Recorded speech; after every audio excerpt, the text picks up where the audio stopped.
it back. He's out of room. We're out of here. Giambi wins it with a home run in the bottom of the ninth. And I'll tell you what, watch this celebration, and they're going to give him the beating of his life now. The man they call Big G delivers in a big way in the bottom of the ninth. God, this is what keeps me coming back every single year. There's no greater feeling in this world to contribute with this ball club. I mean, so proud of them, the way they played, and this is a big ball game for us.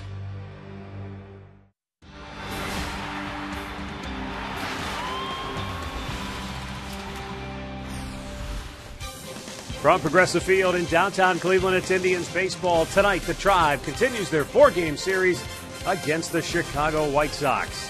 Hi again, everyone. Matt Underwood alongside Rick Manning. Last night's win was a thriller for the Tribe, and now everyone is sort of holding their collective breath around Major League Baseball as we count down to tomorrow's 4 p.m. Eastern Time trading deadline.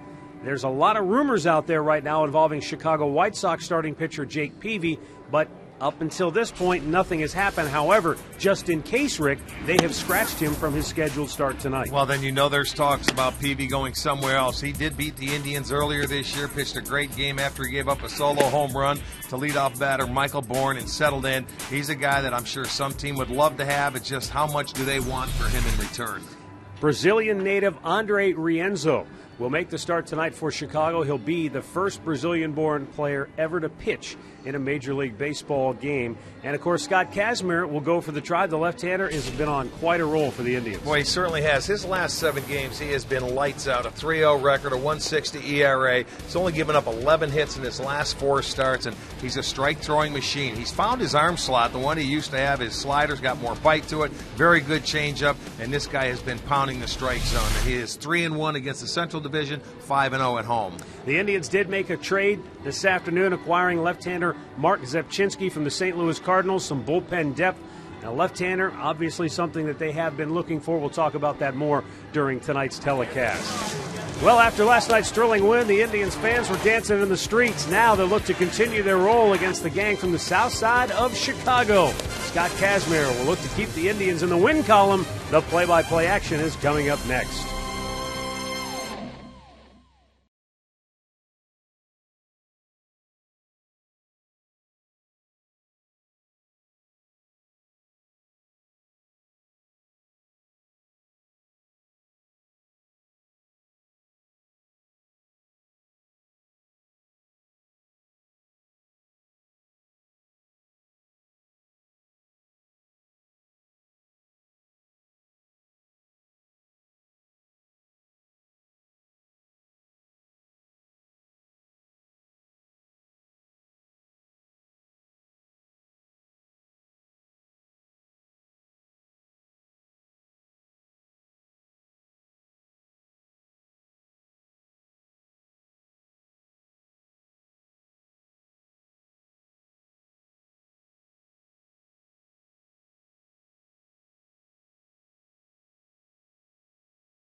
Another perfect evening in downtown Cleveland for baseball as the Indians take the field in search of their 6th win in a row.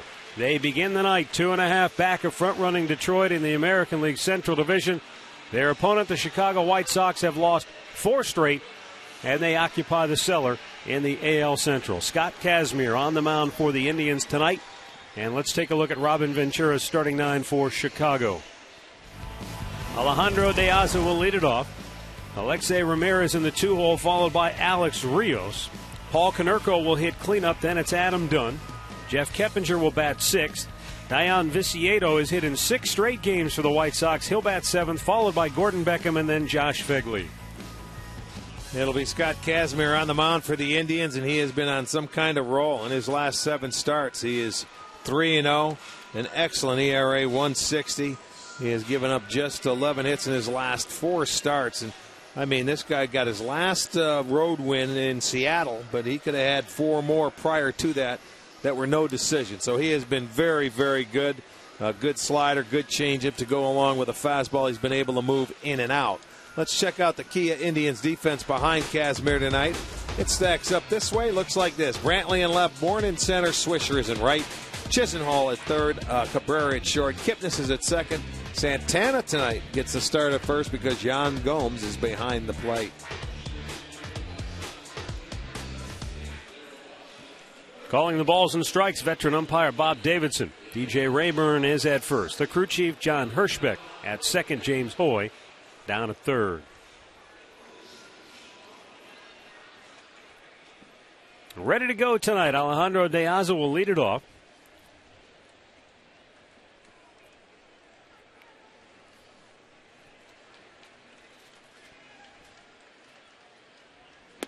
De Aza, one of just 2 left-handed bats in the lineup tonight for Robin Ventura's gang. De Aza has swung the bat well against lefties. He's batted .322 against southpaws. 1 ball, 1 strike.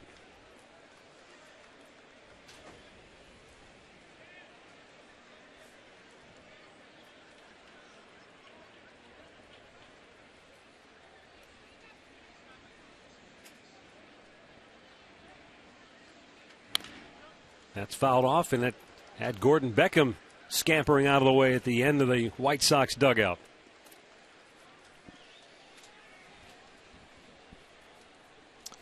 Scott Kazmir hasn't made a start against the White Sox since 2010. In his career, he is 3-5 against them.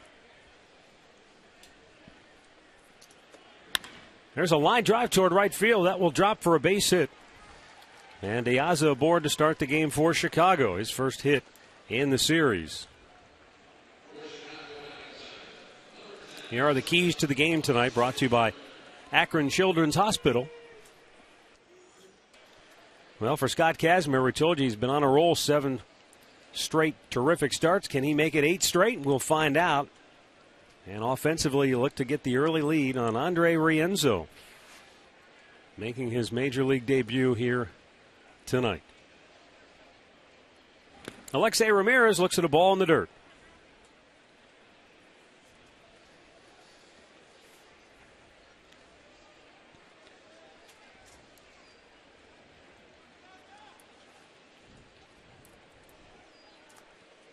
Ramirez 1 for 4 last night. And over his last 40 games, he's batted over .300, a .316 mark.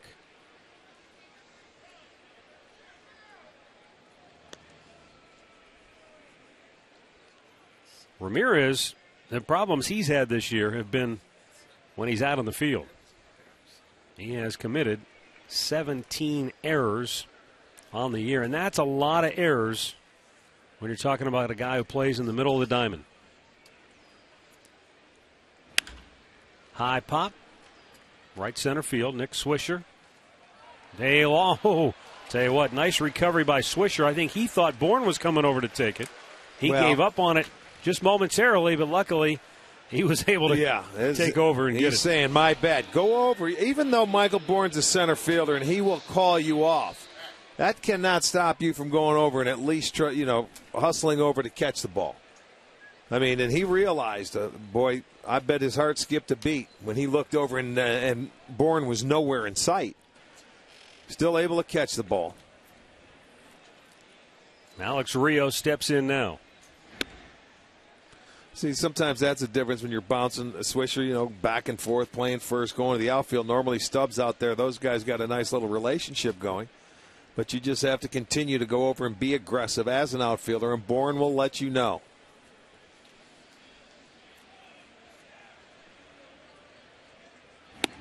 Rios looks at a strike, and that'll even the count of 1-1.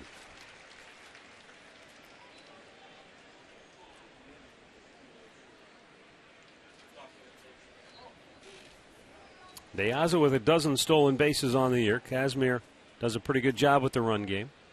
He's taken off on this pitch, though, and Rios fouls it back. Well, that's one thing Chicago has to do. They have to try and steal bases, and with De Aza, he has 12. Ramirez has 23. Rios 22. The way they score runs, they're last in the league. They have scored 381. Normally, they hit the long ball. They only have 96. That's rated 12th in the league. So they have to try and do something instead of stay pat and play for the long ball. You've got to make something happen, and that's why they're starting to run a lot more.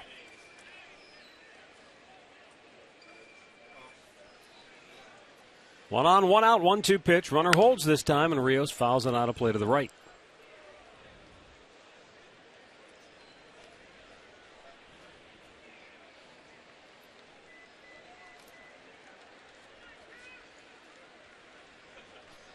Paul Konerko waits on deck.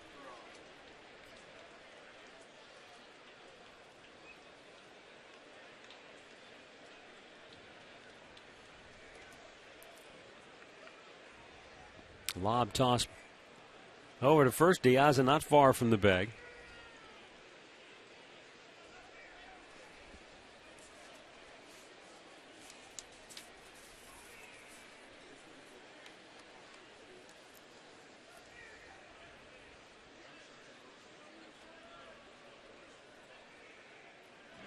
There's a ground ball in the hole and a base hit to left field for Rios.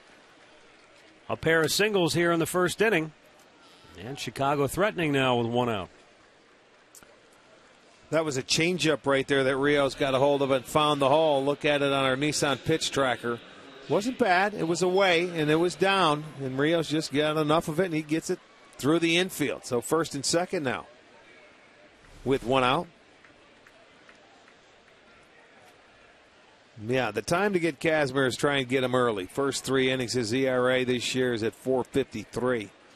And opponents are hitting 273. From the 4th inning on, it's down to 3.30, so he really settles into the ball game.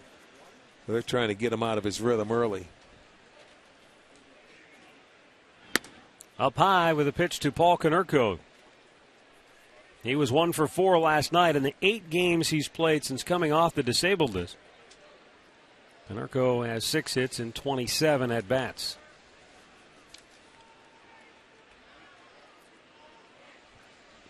He had a strained lower back that landed him on the DL for a good chunk of this month. Right field, back is Swisher. He makes the catch. Tagging at second and going to third is De Aza, but now there are 2 down.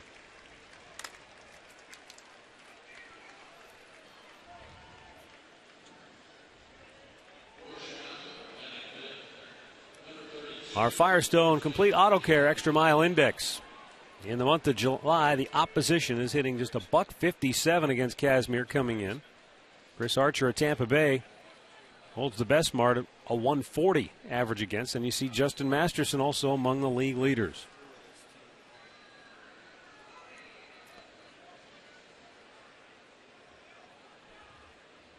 He had to go to the car wash today to clean up from that interview last night.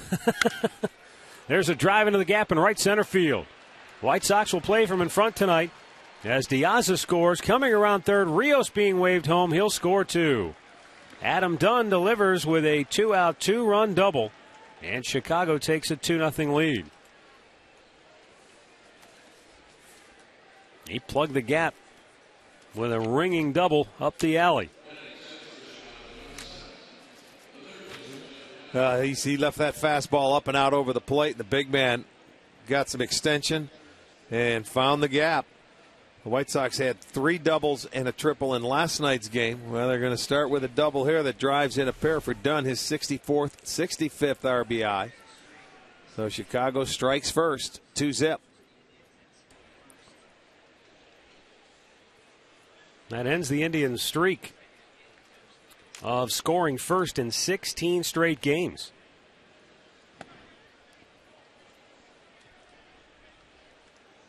Well, that goes to show you that most of the time, they shut them out in the first and they come in and they have an opportunity. Today, the opportunity's not even there. But they'll get it to answer as soon as he gets the third out. Well, Jeff Keppinger, normally not an easy out in these situations. He's batted .299 on the year with a runner in scoring position. And he's got the count tilted in his favor now at 2-0.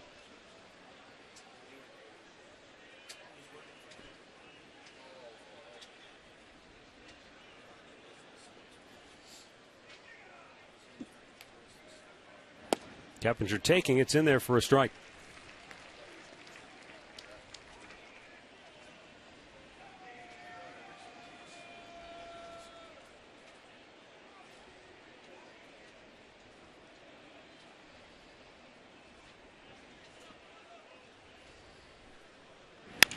Keppinger with a fly ball, shallow left. Brantley is there, calls for it, makes the grab. White Sox strike first. They get a pair on the board. The Indians are coming to bat.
For Terry Francona, it's brought to you by Progressive, making it easy to bundle your home and car insurance. Michael Bourne leads it off, then it's Nick Swisher, followed by Jason Kipnis. As Drupal Cabrera, Michael Brantley, and Carlos Santana, last night's hero, Jason Giambi, with a pinch hit walk-off home run, then Lonnie Chisenhall and Yan Gomes.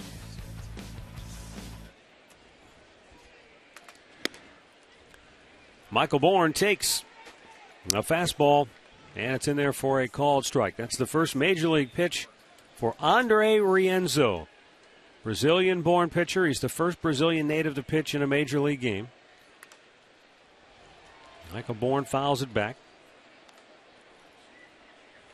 And Rienzo got the call up to start tonight because the White Sox decided to scratch Jake Peavy from his scheduled start tonight. He'll handle the tapper, flips it to first, one away. Let's check out that White Sox defense behind Rienzo. Viciedo in left, Deasa in center, Rios is in right, Keppinger at third, Ramirez at short, Beckham at second, Dunn is at first, Bigley behind the plate. Rienzo, you can see AAA, 20 starts, 8-6 record, 113 strikeouts in his 113 innings. He's allowed 7 home runs. And that ball that Bourne just hit on the ground, you can see he has a curveball as well. Fastball outside. to Nick Swisher, who was 0 for 3 with a walk last night.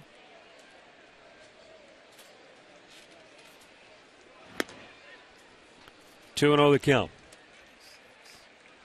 There's a lot of talk about Jake Peavy being sought after by a number of teams before this trading deadline comes and goes tomorrow at 4 p.m. Eastern time. And so the White Sox, who have obviously been in discussions with teams about Jake Peavy, you don't want to take a chance if you can trade him and send him out there tonight and have him get injured, come up lame or get hurt or anything like that. And you know what? The trading deadline, as you mentioned, is at 4 o'clock tomorrow. And if they don't trade him by then, he's starting tomorrow night. Right. So you just push him back a day if it doesn't happen. It's a very difficult time for the White Sox, and we've been through it with the Indians. When you're out of it and you know you're a seller at this time of year, a lot of people just on kind of walking around on eggshells. You don't know what's going to happen. You're not sure if it's you that's going to be traded, or if the rumors are true and it's so-and-so's name's been out there on the TV or on the radio or the internet. Well, just in the food room tonight, there's well over a dozen scouts here and have been for the last few days. I mean, 12 to 15. Now, who they're here to see and looking at, you never know. Could be both teams. A ball and 2 strikes the count here on Kipnis. Rienzo with a 1-2. Kipnis slugs one toward left. Viciedo a long run. Makes the catch.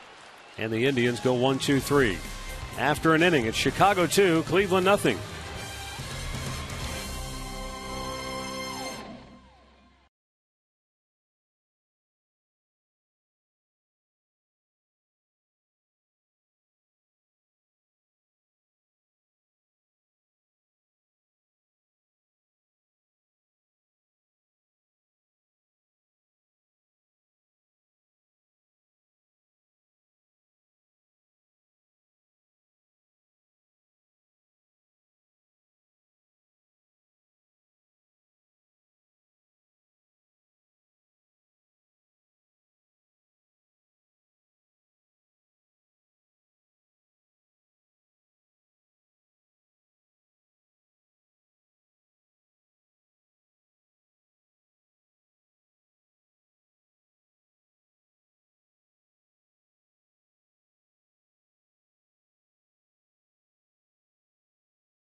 Exciting new quarter pounders, and by Kia.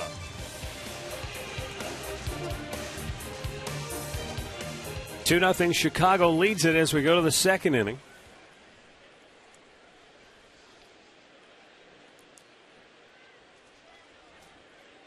Bottom third of the White Sox order due up here. Dayan Viciedo will lead it off. Ironically, the last team to score 2 runs in the first inning against the Indians was these same Chicago White Sox back on June 28th. That was the first game of that doubleheader that turned into a wild one, a game the Indians would come back and win 19-10. Okay. They came back and had a huge inning, a 5-run inning as well, didn't they, after they scored? Viciedo fouls it right back. 2-1 the count.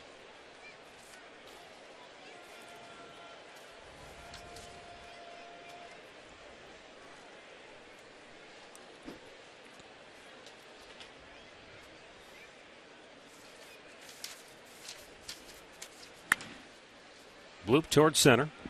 But Bourne is there to run it down, one away. Our injury report tonight brought to you by Elk & Elk. Serious lawyers for serious injuries. Call 1-800-ELK-OHIO. There's a look at some of the injured players for Chicago. Dwayne Wise and a hamstring problem. Brian Omogrosso coming out of that bullpen with a tricep problem, and Gavin Floyd on the 60-day DL with an elbow. Here's Gordon Beckham. Beckham's trying to get it going again. Offensively, he is mired in a lengthy slump. 0 for his last 20.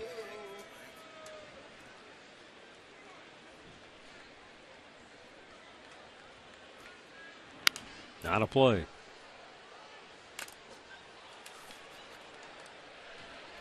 Josh Tomlin taking in this ball game alongside Lou Marson.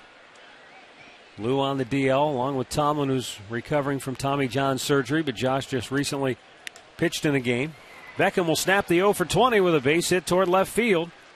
He's going to go for 2. Brantley with the throw, and Beckham beats him to the bag for a 1-out double. So Scott Kazmir is having his troubles here in the early going. Already 4 hits now for Chicago. Well, a good attempt by Beckham to go ahead and hustle with 1 out to get yourself into scoring position. Brantley, a guy with a good throwing arm. He's been very good this year. With the assist, gets it in just a tad late. He was going away from the play and had to stop, turn, and throw. He has 9 assists on the year, Brantley does. Josh Fegley, the White Sox catcher, he scorches one right up the middle. Another base hit. They're going to wave him home. Here comes Bourne's throw to the plate. It's up the first base line. The tag not in time. They said Beckham beat Gomes to the plate. It was very close as Jan had to stretch back across the dish and try to apply the tag. It's now 3-0 White Sox. Yeah, the throw a little bit offline, and that was very risky over there. But when you have a lead, you can afford to be aggressive. It's early in the ball game, and they send him. And it looked like Beckham did get the foot in there because the throw was over towards the first base side of the plate. Oh, he's out. He slid Never on top touched the of plate. the glove. Never touched the plate. You know what? I didn't see that. Watch, his foot stayed up in the air, and he actually hit the glove of Gomes. Wow, good shot, boys. Well, that's 2 nights in a row now, a play at home plate, and where the umpire, he's blocked out. He can't see that from where he's standing. Look he stepped right on the glove. Okay, he was out at home plate. Now, this is where replay can be used. Play just like that. The play last night involving the Red Sox and the Rays was very similar to the one we just saw right here. He thought he was blocked out because he was behind the catcher. But when the same thing, the umpire's behind the catcher, so they get blocked out a little bit. And he goes sliding in, but he doesn't know if that foot's down or up. And it never touched the plate. It hit the glove of Gomes. So he's saying he's safe. He got in there. But that was, the replay. I want to see more replay by next year. I think you're going to get your wish. I think so, too. I hope so. Strike is called, 2-1. If that throw would have been a little more towards the center of home plate, he definitely would have been out. He was out anyway, but it would have made it a little easier, I think, for Gomes. He had to wait to make sure he could catch the ball. Turns out it's a terrific play by Gomes. Matt Albers is already up and getting loose in the Tribe bullpen. You wonder, Rick, is there something physically maybe wrong with Scott Kazmir, or does Terry Francona feel like he just doesn't have it tonight? Well, they're 5 for their first 9. Yeah. Coming out of the chute, so he doesn't want to fall behind by too much. It's already 3-0. Off-speed pitch in there for a strike. 2-2 the count. Mickey Callaway, Indians pitching coach, looking on. His guys have been throwing it very well. In the last 18 games coming into tonight, Indians starting pitchers were 8-2 with a 1.89 ERA.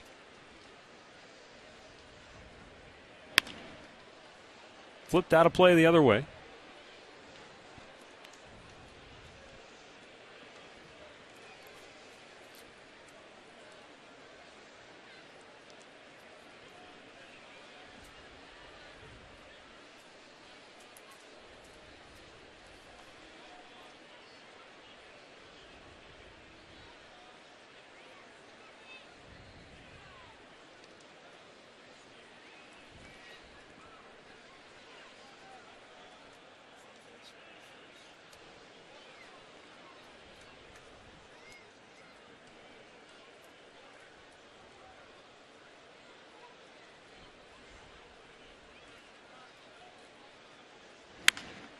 Pulls it towards first.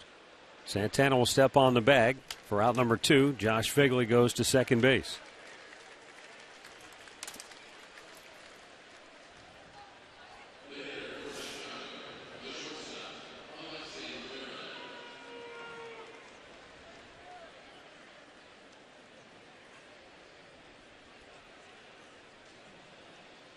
Wouldn't it stand to reason? I'm just thinking back on that play. And I know the umpires have their protocols and, you know, how you get in position to make a call. But if you're the home plate umpire and you've got to play at the plate, if you go up the first baseline, that would seem like maybe the worst spot you could be in. Well, they all do it. Because if you're over there, you've got to look through the catcher to see if the guy gets to home plate. That's the way they do it.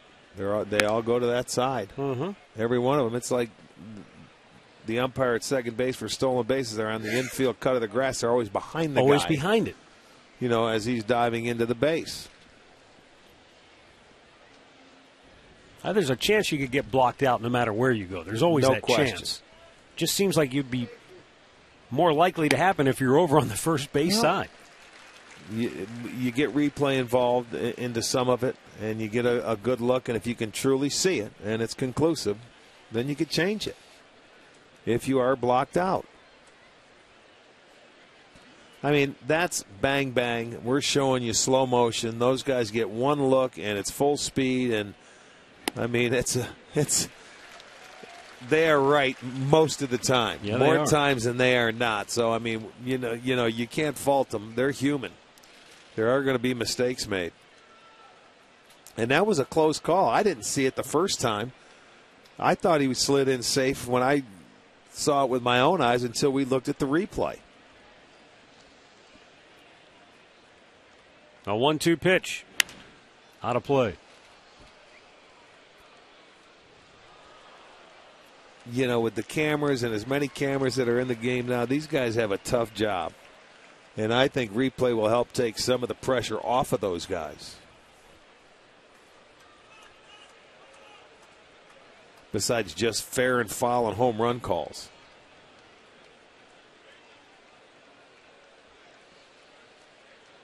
1-2 the count here on Alexei Ramirez. I think the biggest concern on a lot of people's minds anyway is they don't want to slow the game down any more than it already is. You don't slow it down. Look how fast we showed you what that replay was.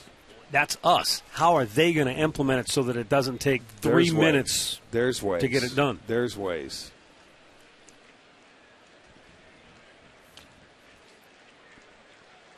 You have Joe Torre's number on speed dial? No, I don't. I want to share those ideas with him. I wish I could. Fouled back out of play.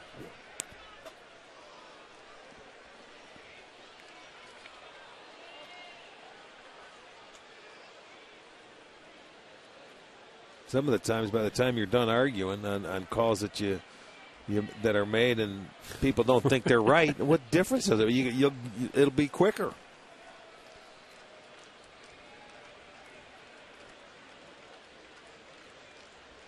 Two pitch. Swung on and missed. He tied him up. So a close call at the plate. It goes against the Tribe, and the White Sox add a run to their lead.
He's allowed 3 runs on 5 hits through the first 2 innings. They had Matt Albers up in that bullpen cranking it up, but Kazmir survived. We'll see if he can get it together now. As Drupal Cabrera will lead off the second. Andre Rienzo in his major league debut set him down 1-2-3 in the first.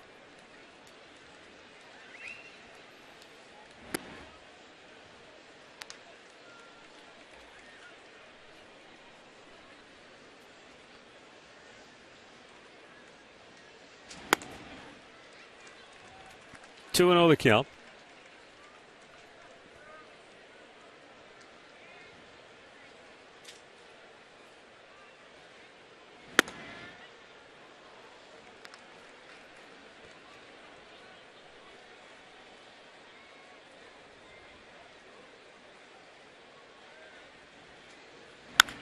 And Cabrera with a line drive single into right field.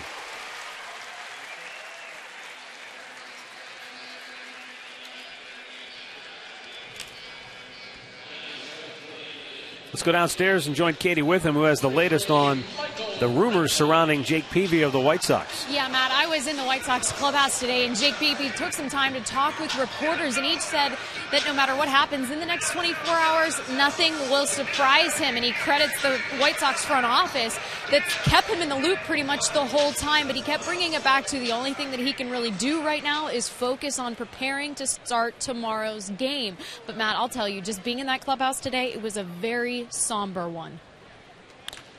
Brantley lines it into the glove of Dunn, and that's going to be an easy double play. Well, Michael hit it right on the nose, but hit it in a bad spot.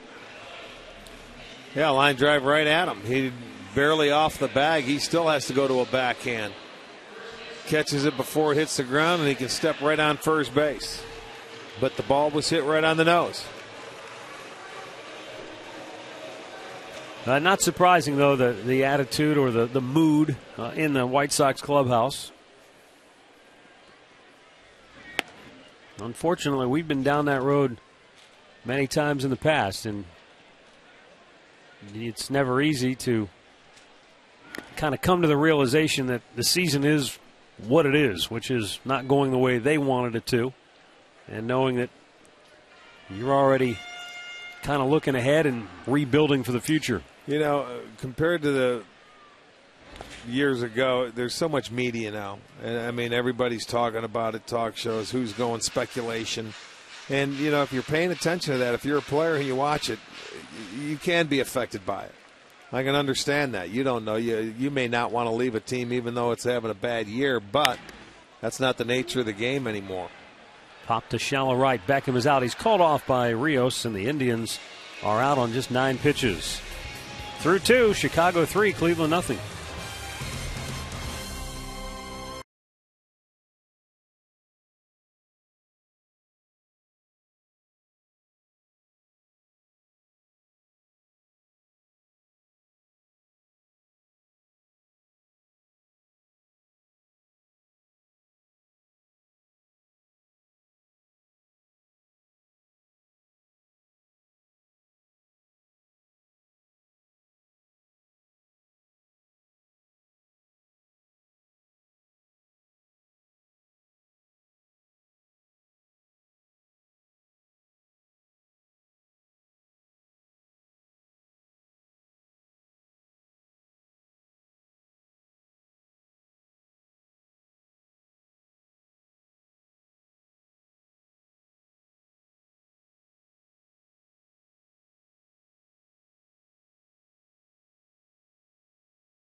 3-0 Chicago, top of the third. It'll be Alex Rios, Paul Konerko, and Adam Dunn.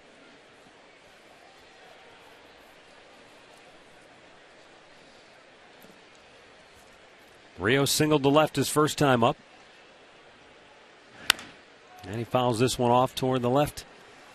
Well, the Indians come into this game with a 5-game winning streak, but they're also now 9 games over 500, which equals their high water mark on the year, which they last were sitting at on May the 20th, when they were 26-17.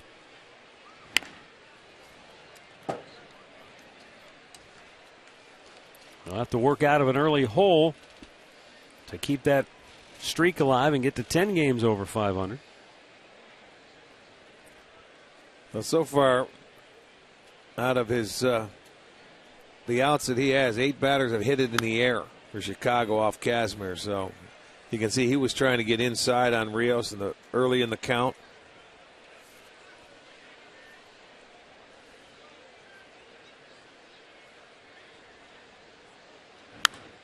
Popped him up, foul, back out of play.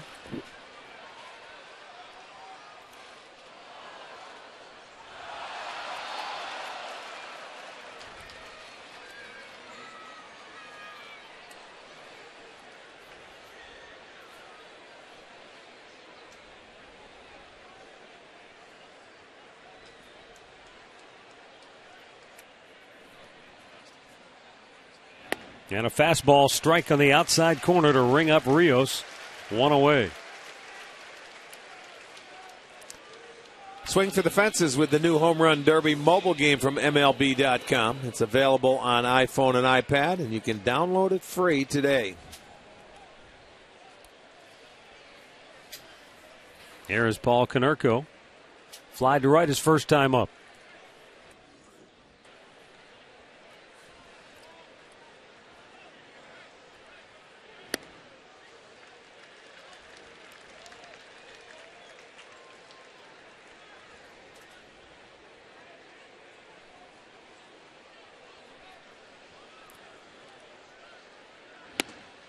Just a bit outside. 1-1 to count here on Konerko. The Indians so far this year have dominated the White Sox, winning 8 out of 10.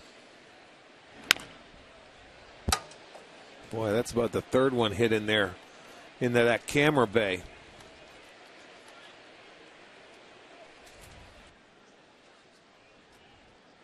Pretty good numbers for Konerko against Kazmir in his career. But then again, Konerko's had good numbers against every Indians pitcher, it seems like. That's smashed right back up the middle. 6th hit of the night for Chicago. And a 1-out base runner now for Adam Dunn.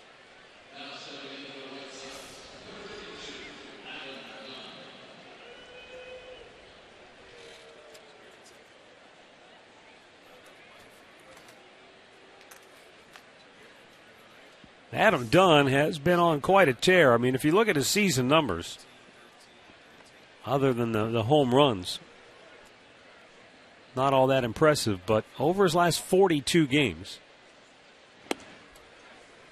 he swung the bat at a .290 clip with a dozen of his homers and 32 runs driven in.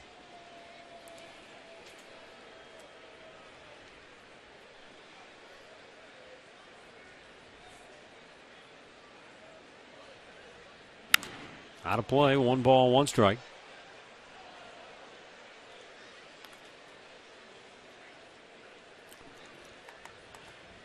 If you hadn't heard, the Indians before tonight's game made a trade with the St. Louis Cardinals, acquiring left-handed pitcher Mark Zepchinski, a relief pitcher, 27 years old.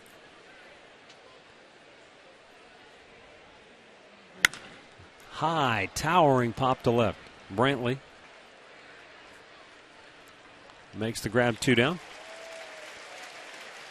With more on the Indians' move to acquire some help for the bullpen, here's Chris Antonetti, Indians general manager. Against lefties, they've been pretty good. I think he's only given up 2 extra base hits on the year against left-handed hitters. I think it's only 8 combined in 2 years. He hasn't been quite as successful at the major league level this year, but it's in a very small sample of left-handed hitters. And his stuff's still the same. He's got a very good fastball, 90-92, gets ground balls, and a good slider. He's been a guy that we've had interest in for quite a while. We liked him when he was with Toronto in the American League and have followed him since in the time he went over to the National League. You know, when he was with Toronto back in 2011, he was dealt to St. Louis, and he was a big help to the Cardinals when they won the World Series in 2011. Ripped foul left side. Yeah, he stepped up at the right time in that year. He was at the prime time. Indians sent infielder Juan Herrera, who was playing at the short season Mahoning Valley A-League team.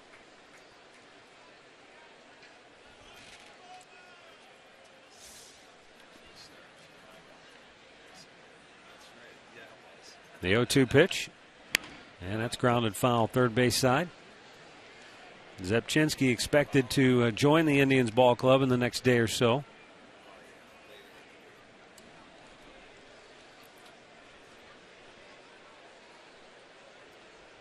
And depending on what happens between now and tomorrow at 4 o'clock, there could be certainly more activity for the Indians.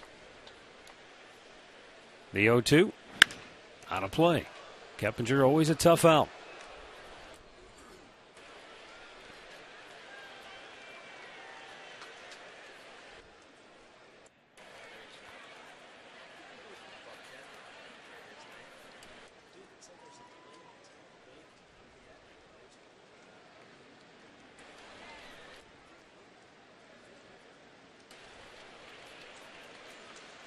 Now the 0-2.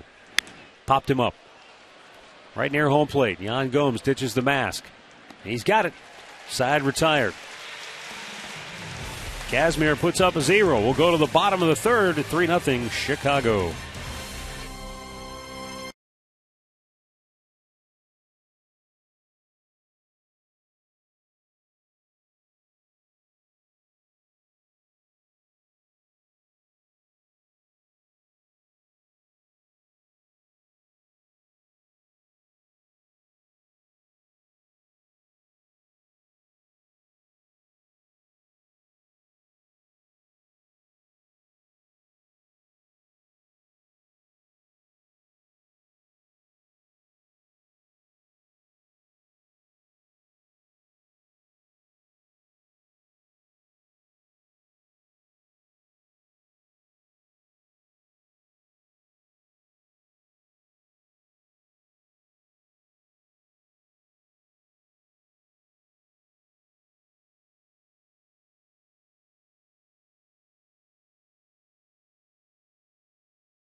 Just a reminder as you enjoy a cold one to stay tuned later in the game for Miller Time, brought to you by Miller Lite.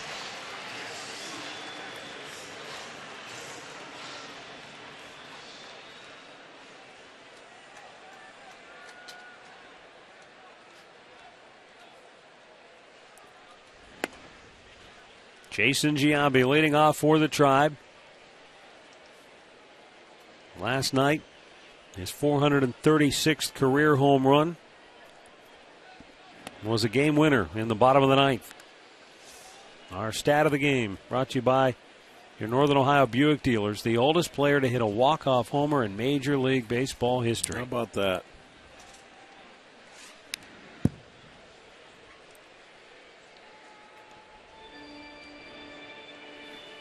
Jason Giambi is one of those guys who, at this stage of his career, what he has meant to the team is not quantifiable by statistical analysis. Broke his bat, Wow, goes that into piece center stuck field. right in the ground, right out there next to the pitcher. One away as the barrel, as you mentioned, it stuck right just to the side of the mound. Here's our great clip of the game from last night. Giambi's blast, and then the celebration. Always a fun trot. His 10th pinch hit home run. There's a big hug for the manager. And that was only the 20th home run given up by the Sox bullpen this year. And it couldn't have come at a better time. He told me today it never gets old. No. How can it? I think as you get to this stage in your career, it's something you cherish even more. Yeah, because there's not many left. He was reminiscing about the early days of his career, and he said, man, we used to come in here playing against the Indians, and this place was packed. He'd get late in the game like that, and he'd say, just don't let him get the leadoff guy on. And then, the leadoff guy's on. Yeah. And he said you could just feel it. You could feel the wave of momentum coming, and the Indians, he said, they'd always find a way to hit a home run or get a big inning going and beat you in the bottom of the ninth. Well, when teams are on a roll and they play well at home, you can sense it when you're out on the field. You know, when you're on the road and that happens, you can just feel it building up. The Indians have that brewing here. They have 8 walk-off wins this year. They're really doing it in fine fashion. Getting some of that magic back here in Progressive Field. Meantime, Andre Rienzo in his Major League debut does not look awed or overwhelmed by the moment. Always helps when you can get a young pitcher making his Major League debut a couple of runs early, and they got him right in the first inning. So, not that he can sit back and relax, but it certainly makes it a little bit easier. Chisenhall with a fly ball to right. Rios will make the catch, 2 down. Here's the AT&T trivia question tonight.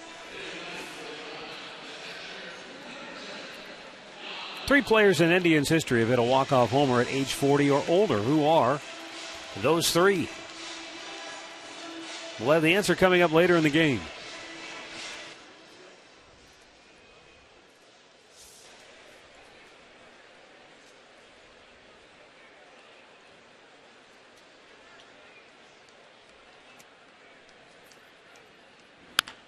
Right back up the middle. And that was a historic at-bat right there. Rienzo pointing to Yan Gomes and saying, all right, my fellow countrymen, you got me. It's the first time ever 2 Brazilians have gone head-to-head. Rienzo's the first Brazilian to ever pitch in a ball game. Yan Gomes, the first Brazilian to ever make it to the major leagues. And here are the 2 countrymen going head-to-head. That gives him bragging rights. I don't know. That ball was going down. Don't know if it was a changeup, but he was aggressive early. Goes right back up the middle, gets the base hit. So they shared a nice little smile. Mm-hmm.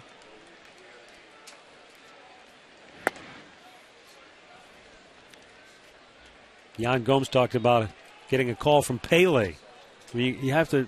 It's hard for us to imagine the enormous amount of national pride for these 2 young men. Quick throw to first, and he almost picked him off. And he's not. Yeah, he would have had the next laugh if he does. Because Gomes isn't going anywhere. He just caught him drifting out. He was hands on his knees, but he just did get back. 1 ball, 1 strike. Michael Bourne, a comebacker to the mound his first time up.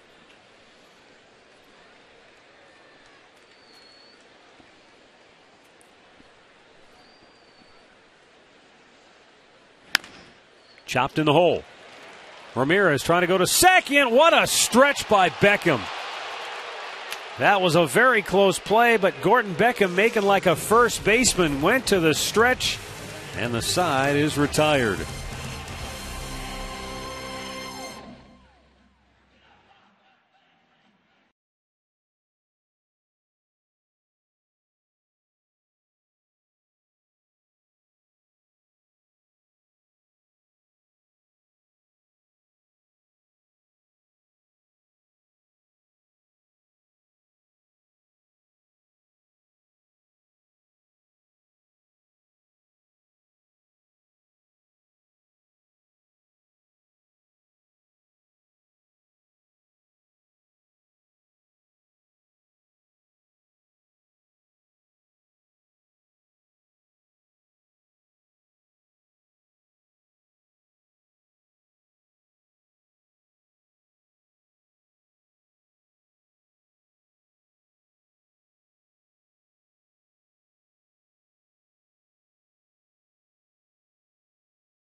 working overtime.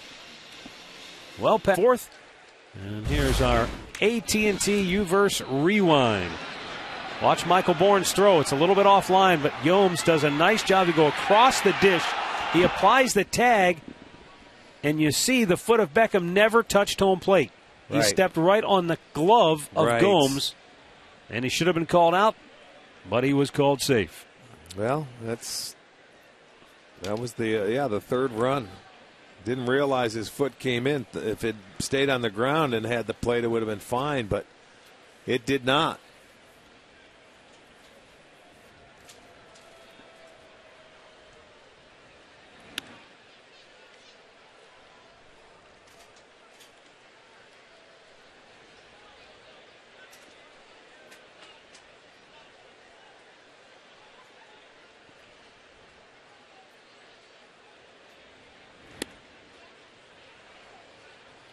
Three 3-0 the count on Josh Fegley, who snapped an 0 for 14 with an RBI single in the second inning.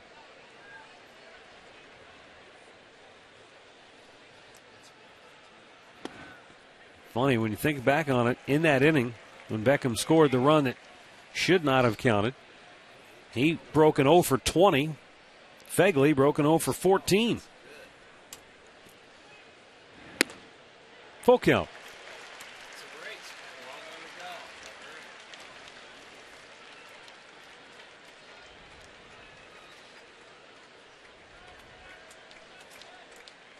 The payoff pitch is fouled right back.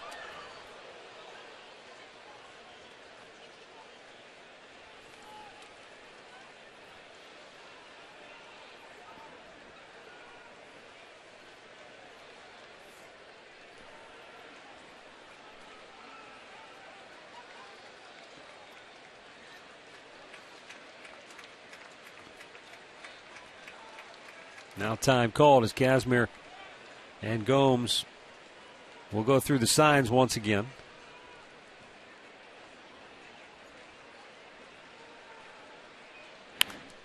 Oh, boy, he had to dig that one out. I'd say he got in his kitchen a little bit. You Carlos think? Santana negotiates the mound, no problem. 1-2-3 for the White Sox for the first time tonight.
And it's the first 10,000 fans will receive a Rocky Colavito replica Hall of Fame plaque.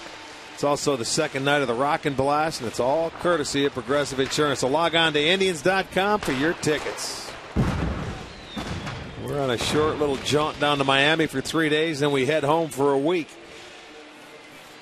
And over that weekend, Rocky Colavito will be in town. It'll be his 80th birthday. It'll be a lot of fun. But prior to that, 4 huge games between the Indians and the Detroit Tigers. And I guess I didn't realize it, but that's the last time we'll see the Tigers in Cleveland this year. Well, the last time they came in was for 4 games. They won 3 out of 4. They come in for 4 again. And then we only go to Detroit one more time because we played them a lot early. Nothing into the count on Swisher. So hopefully you can make your plans to be with us when the Indians come back home to take on the Tigers. Those are going to be 4 big games. Yeah, they picked up a half a game yesterday because the Tigers are off, so it's 2.5 going into tonight. Man, Nick Swisher's out on 3 pitches here in the 4th. First strikeout for Rienzo. Here's a look at the Indians' upcoming schedule after these 4 with Chicago are finished up. Down to Miami for 3, then back home. The 4 big ones against Detroit, followed by the weekend against the Angels. Then they'll hit the road for a long road trip. The Twins at Oakland for a 3-game series, then on to Anaheim to take on the Angels for 3 there.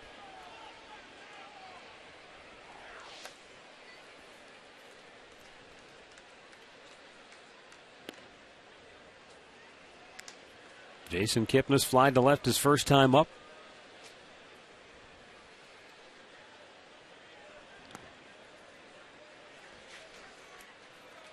When you watch Rienzo pitch, he's got that abbreviated delivery. Almost a right-handed version of Cliff Lee, just in terms of the delivery. I mean, there's nothing to it. Yeah, just a little, yes. I see what you're saying with that little left foot where it goes back. Mm-hmm. He goes back just a little farther, I think, than Cliff, but it's very similar. Mechanically, there's not much that can go wrong with it. 2-2 the count.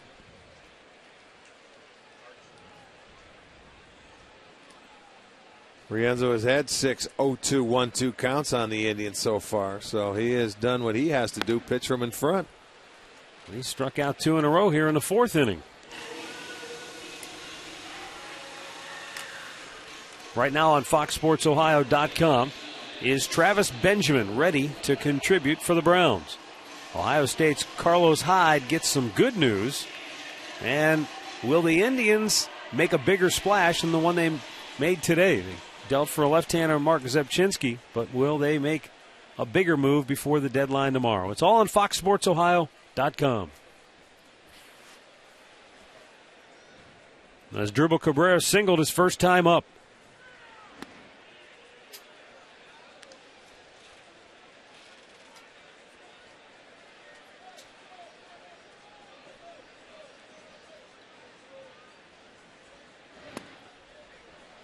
Back-to-back hooks.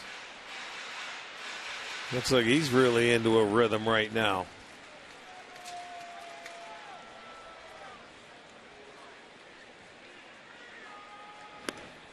Wow. Hot knife through butter. He struck out the side here in the 4th inning. And the White Sox still lead it 3-0.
Only from AT&T Uverse, rethink possible.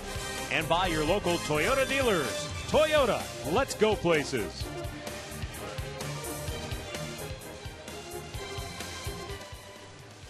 3-0 in favor of the White Sox as we go now to the 5th inning. Top of the order for Chicago, Alejandro De Aza.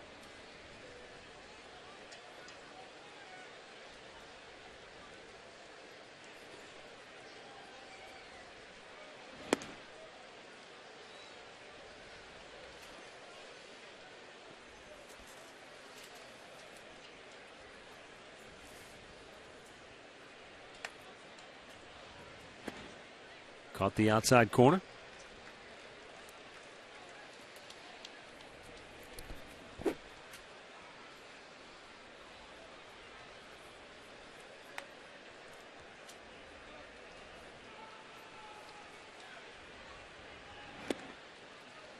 Scott had his first 1-2-3 inning back in the 4th. And has retired 5 straight.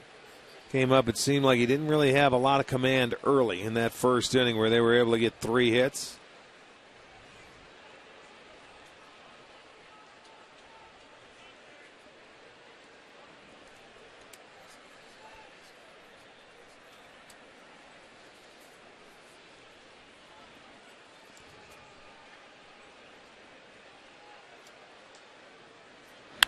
Rope foul down the right side. Nice grab, young man. That's why you bring the glove.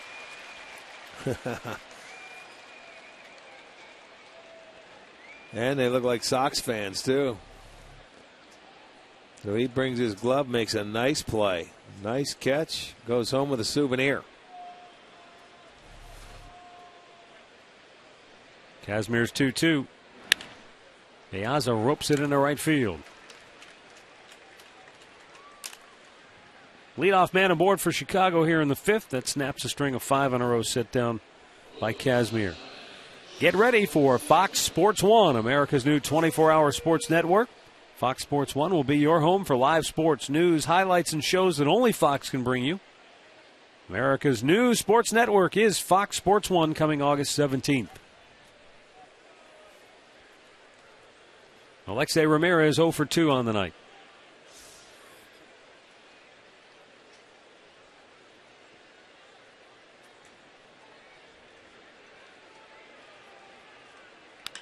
Bounce to third. Chisenhall to second. There's one. Kipnis turns, a double play. Around the horn they go to erase a potential rally here in the 5th. Well, it doesn't get any easier than this. A nice one hopper to your third baseman. He just give a good feed over to your second baseman. You turn it. So it's Chisenhall to Kipnis to Santana.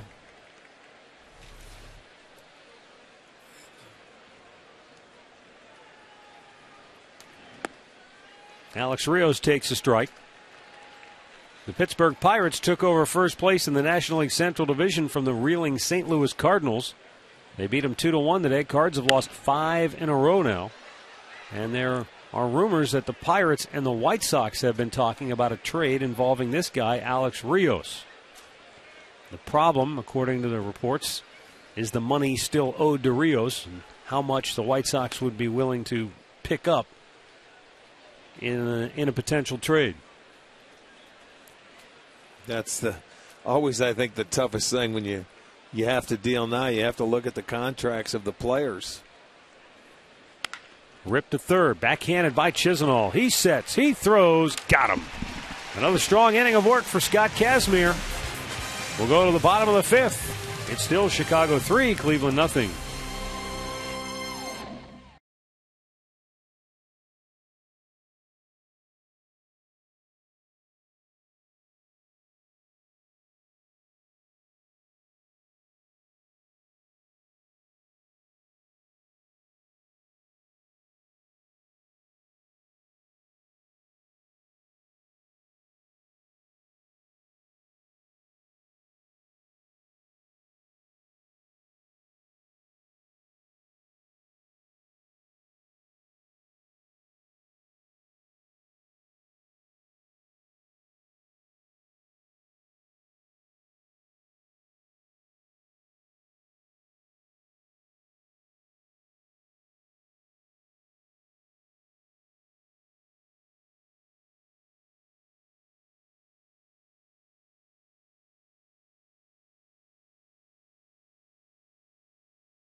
The Indians have just 2 hits tonight, both of them singles, off rookie right-hander Andre Rienzo, making his major league debut, the 25-year-old native of Brazil, the first Brazilian-born pitcher to pitch in a major league game, and he has been impressive. He's holding his own, isn't he? He's been aggressive. He just struck out the side in the 4th, and that was Swisher, Kipnis, and Cabrera. Well, and he's been, as you mentioned before, he's been 0-2, 1-2 to a lot of hitters. And the White Sox got him a couple of runs early, so he's been pitching from in front.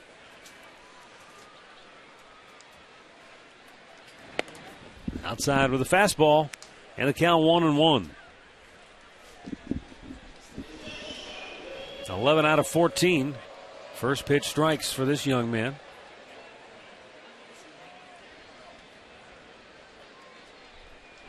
Big curveball, and he drops that in for a strike. That has been a very good pitch for him. It goes down to 73. He's not all that overpowering, but I'll tell you, he's changed the eye level of the hitters. He's throwing that slow curveball. It starts up above the head and goes down. And he's elevated this fastball, too, to get a couple of strikeouts. I think the energy level that he has brought to this game has also picked up the energy level of his teammates. Well, the rhythm of that starter usually does. He has been getting the baseball, getting on the rubber, and throwing strikes.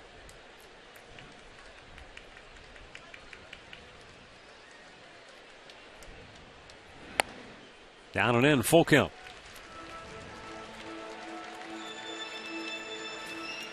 Brantley, then Carlos Santana, and Jason Giambi here in the 5th.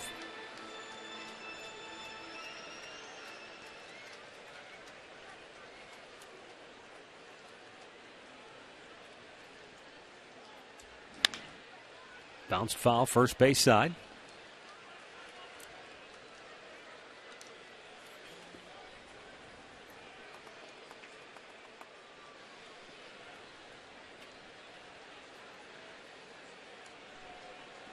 .35 out of 50 strikes for Andre Rienzo tonight. He's walked his first, and the Indians have their leadoff man aboard for just the second time tonight.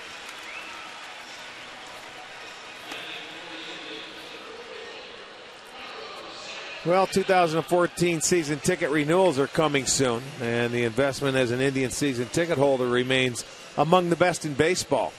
You'll receive access to the best locations and postseason ticketing priority and many other exclusives. Brantley held at first by Dunn. Santana takes ball 1.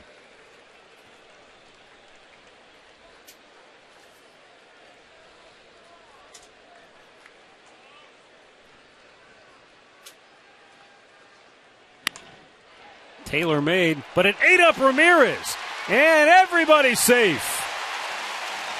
He played it back on that in-between hop, and it just absolutely ate him alive. He had to. He was blocked out by John Hirschbeck. He was screened. He did not pick the baseball up. Watch this. That's a good point, Rick. Watch. That ball comes up, and he's got to get out of the way, and I think it sort of handcuffs Ramirez trying to knock it down. I don't think he had a good view of it. It'll go as a fielder's choice and an error on Ramirez. You see, Hirschbeck had to get out of the way, and look at Ramirez had to lay back on his heels and wait for that ball to come up, and he just was not ready for it. Pretty good job, though, by John Hirschbeck to get out of the way. He got out of the way, but that's a break for the Indians.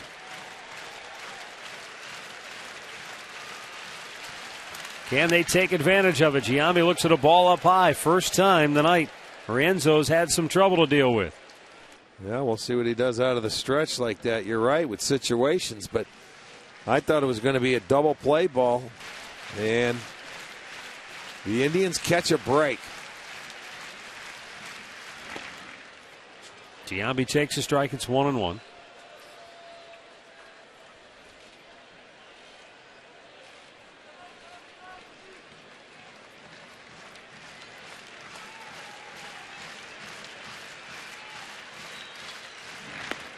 Outside, 2 balls and a strike. When you're Alexi Ramirez and you're having one of those years, things like that tend to happen, don't you? 18 errors, most among shortstops. This Chicago team, they set a record for their defense last year. They led the league, and I think led all of baseball. Now they have 74 errors. They are ranked 13th in the league. Chop foul. You go, how can it happen from year to year? But it does. It really does. They were one of the finest fielding teams last year. Well, you don't think of it in those terms, but I guess you can go through a fielding slump just like you go through a hitting slump. Yes, you can. But, I mean, you don't want your whole team. And if you're middle of the infield, your guys that where it counts are having a tough year. As you can see how it can happen. Giambi lays off a close pitch, a full count.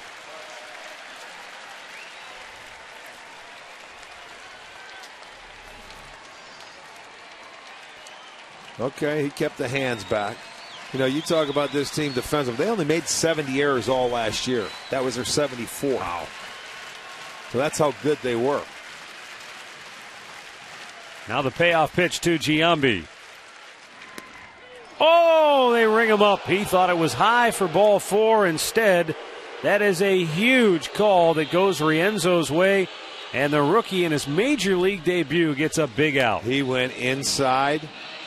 And, I mean, they sort of locked him up. I think that might have been a little slider in there, and it locked him up. He was not looking for that pitch in there, maybe thinking it might have been a little elevated, but, boy, he was looking for something out over the plate and didn't get it.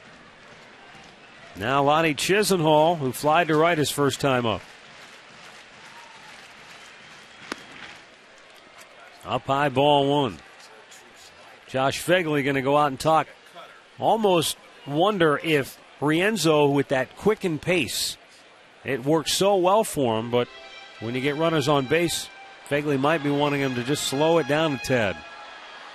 Well, a lot of times starters will do that. When you get runners on base, their whole tempo changes. They get a lot more deliberate when you get runners on base. 2 on, 1 out here in the 5th. Chisenhall with a smash into right field. Brantley coming around third. He'll have to hold, and the bases are loaded.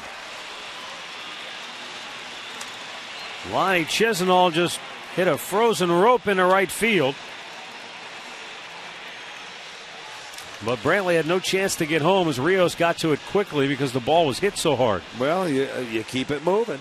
You got a base hit. It was a high fastball that Chisenhall able to turn in the hole. And you can see Beckham could only take a step. It's by him, but you got to be careful. You're down 3 runs. You can't make it out at home plate, so now you have it set up. The table is set. You'll give Gomes an opportunity now to face his countryman and try and get him again. Gomes got him for a base hit in the 3rd.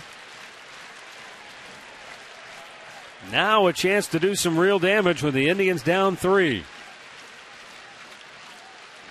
In the dirt, ball 1.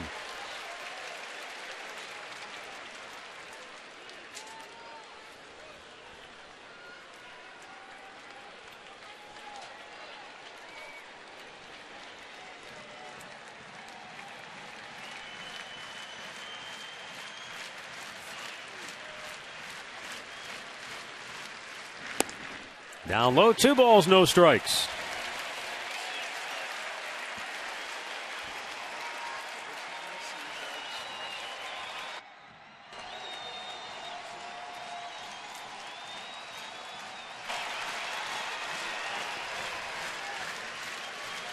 Base hit here, and the Indians are right back in it.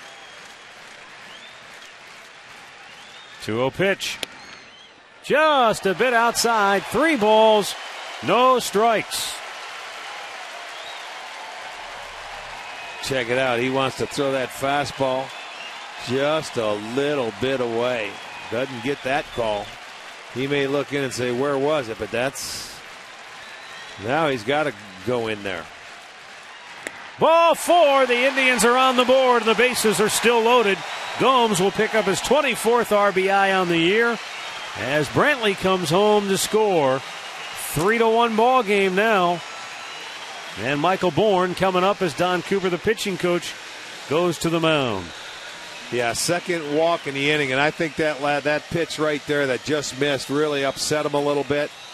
Then he tried to be maybe a little too fine, 3-0, and wanted to throw a strike, and he spiked it. And there's pitching coach Don Cooper out there to try and help him relax a little bit. But the Indians are on the board. They do it without a hit. That walk right there forces one in.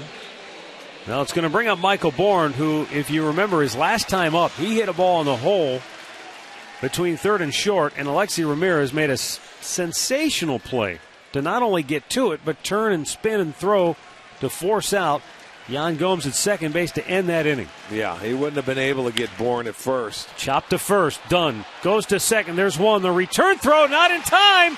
He might have gotten spiked. Here comes another run to score. The Indians get a pair as Rienzo's hurt. Yeah, Michael Bourne stepped on his ankle. He was going to first base, and he caught him on the ankle. He's the down Indians in have pain. tied the game in the most bizarre fashion. Bourne screaming down the line to try to beat it out. He is extremely difficult to double up. It was very close, but you could see Bourne beat him to the bag. Stepped on his back ankle, his back right ankle. I don't know if it was the Achilles or the ankle. Well, you could see Rienzo's footwork was all messed up. At one point, I think he was behind the bag with his foot. He was trying to search for it, and it's just one of those unfortunate situations. And Rienzo's talking to the trainers. He wants to stay in the game, but you got to wonder.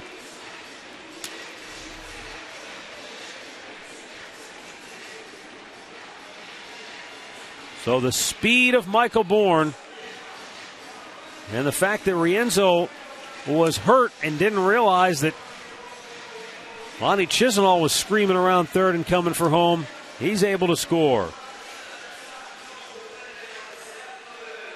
How about that? They've done that with just one single in the inning. A walk to Brantley to lead it off, an error by the shortstop. And watch the footwork and where Michael steps on the back part of that ankle. Ouch. He's on the back part of the back. Nothing you can do about it. He just gets torn up, and as he's on the ground in pain, the tying run comes across, and they're telling him home, but you can't do anything, man. He's lucky to stay in this game. He was thinking maybe he had the double play that would have ended the inning. Instead, Bourne beat him. And Chisenhall scampered home, and we are all tied at 3 now. With Bourne at first, and now Nick Swisher 0 for 2 at the plate.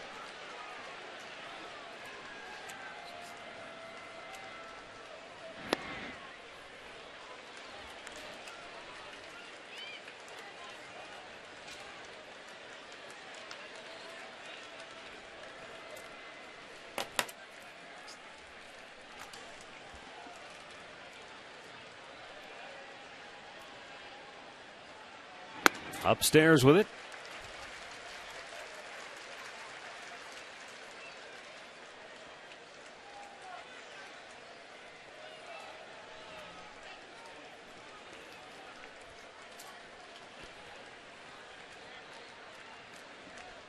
It's also one of those strange scoring plays where Michael Bourne gets credit with an RBI, but that second run scores simply by advancing.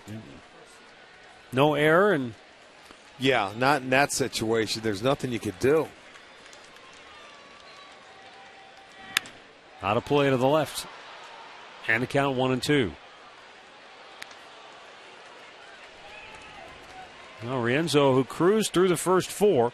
Remember, he struck out the side in the 4th inning and just overpowered Swisher, Kipnis, and Cabrera to do it. Well, and they caught a break. He did walk the leadoff hitter, but that double play ball, umpire got in the way, and Ramirez booted it for an error.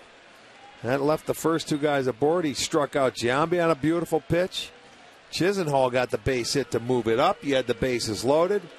And then he walked Gomes to walk in a run, and then that strange play there, and the Indians scored 3.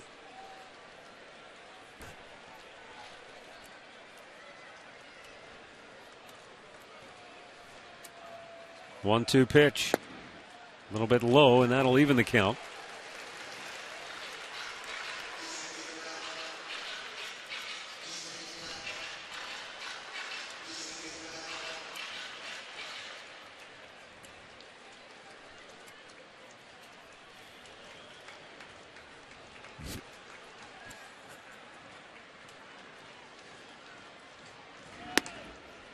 And now a full count. So Bourne will be off at first base.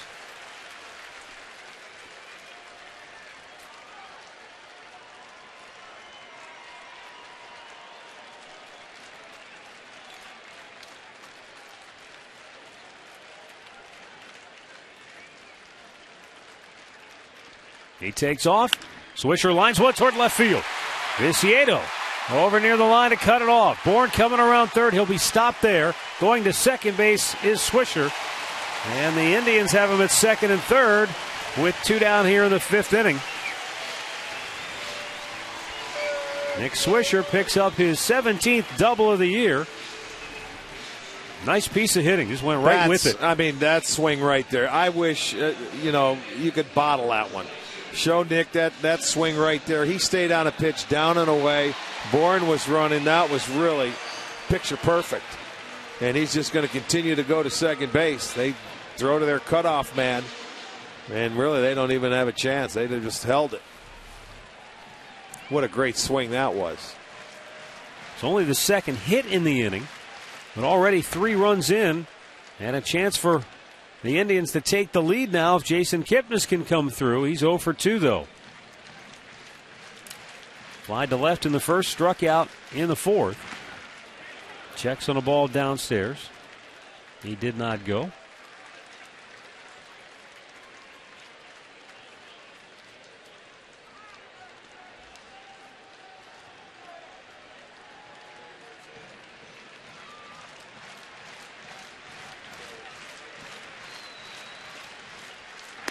Upstairs with it, 2-1.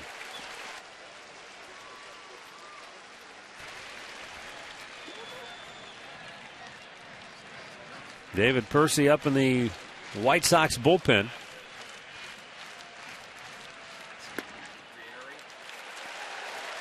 Three balls and a strike.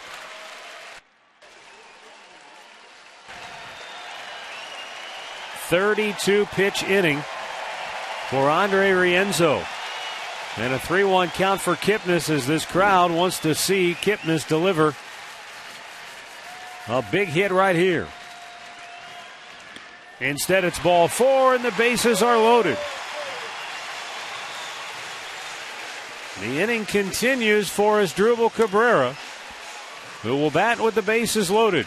Well, he's looking at that lineup. Do you leave him in there and let him give up the hit? He got himself into this mess, and it looks like he's going to give him a chance to get out of it. This will probably be his last hitter because he did strike Cabrera out the last time. They have the lefty ready, and he'll be ready for Brantley should Cabrera reach. But they're going to give the kid a chance. What a difference one inning can make. In the 4th, he struck out the side 1, 2, 3. Here in the 5th, he walked the leadoff man, and it has spun out of control since.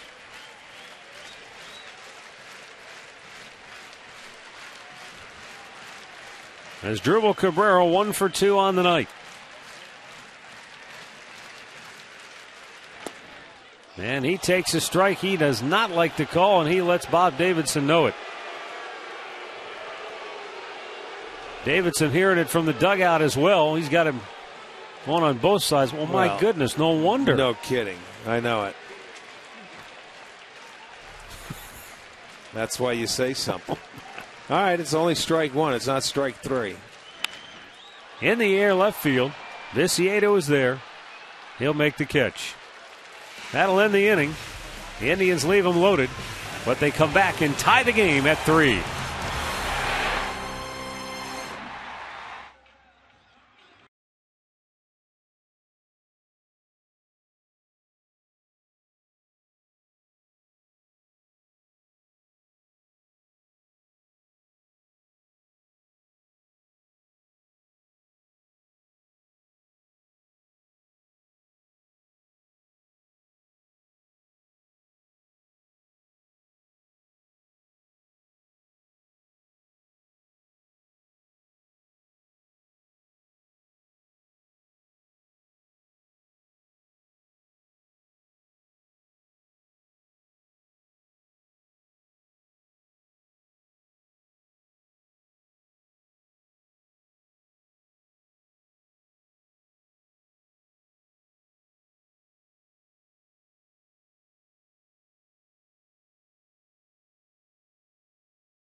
We introduce you to the new players, cover all the roster moves, and bring you expert analysis as the Browns prepare for the upcoming season. It's Training Camp Daily tonight at 11:30 on Sports Time Ohio.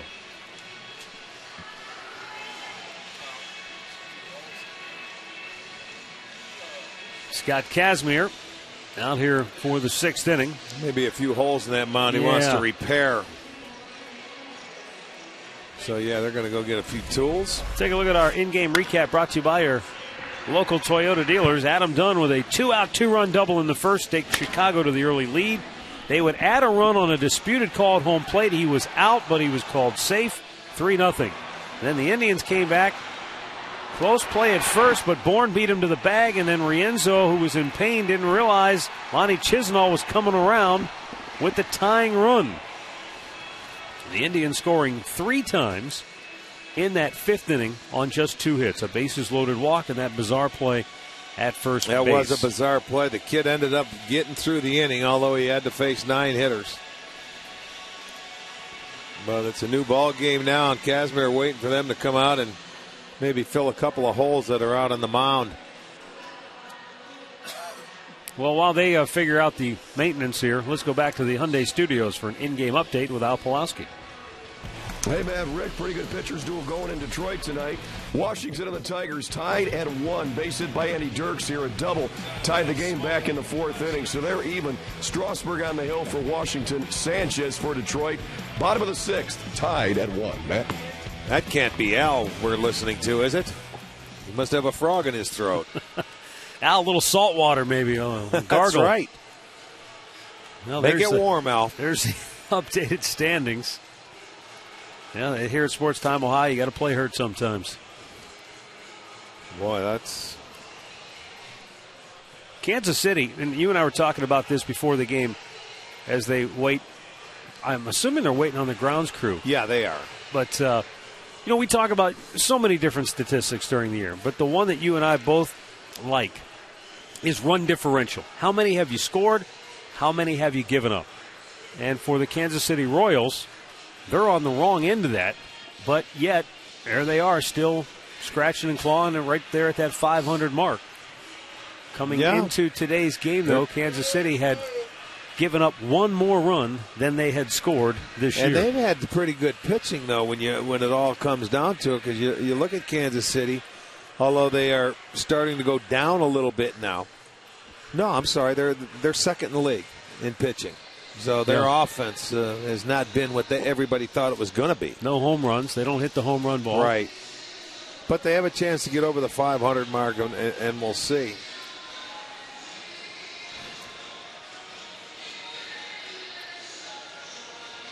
Well, while they repair the mound, let's go back and look at that 5th inning for the Tribe. This looked like a double play ball, and yet Hirschbeck screened Ramirez unintentionally a little bit. He booted the ball. Then you get the bases loaded walk. That got the Indians on the board. And then what potentially could have been another double play. They get one, but Rienzo can't get to the bag in time, and then he gets inadvertently stepped on by Michael Bourne. And while he's rolling around on the ground, Lonnie Chisenhall just kept going. That goes to show you how tough a 3-6-1 double play is. As a pitcher, you have got to get over there as quickly as possible. It's tough for the guy to lead him to first base. So your footwork gets a little messed up going down the line, and not an easy play. So the Indians ended up lucking out in that inning and got 3 on the board, and they are just going to pack that whole piece out in front of the rubber down, water it down. If you're the White Sox, all you're doing right now is talking about the double plays you don't turn. Yeah. Oh, how they come back to get you in this game. Yes, they do. It's the plays that aren't made that you have an opportunity to make them. And actually, that one with Ramirez, there's nothing he can do about it. The umpire, the ball was hit right in his way. And maybe, we don't know. From where we're sitting, didn't look like it blocked him. But the way he went after the ball, he had to move back. It certainly did impact him seeing the baseball on that play. All right, Scott Kazmir will give the new mound a test run here. Well, it just gives him an opportunity. See, he's not falling in a hole right there, and it's packed in. He doesn't dig it out like a lot of people do. Well, I noticed he was digging at it earlier in the game, and there must have been something. Well, the other guy must dig a hole, and Maybe that's what it was. Sure, yeah. he digs a hole, and it's probably right where the spot where you're pitching from. Rienzo, he may throw from the same side of the rubber, and sometimes it'll bother pitchers. Well, after all that, through 5 innings, they're both at about the exact same number of pitches. 80 for Kazmir, 79 for Rienzo. Tribe bullpen is active as Kazmir starts this inning against Paul Konerko.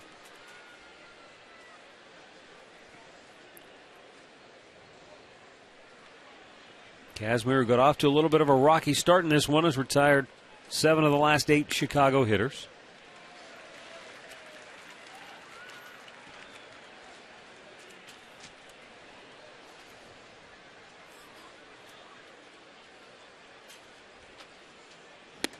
Oh, nice change of pace. Had Konerko fooled, and that doesn't happen often. 0-2.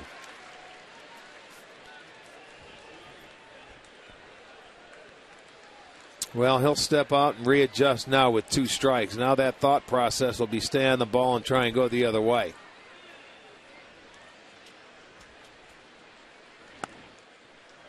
He'll stay back with everything and just try and shoot it the other way.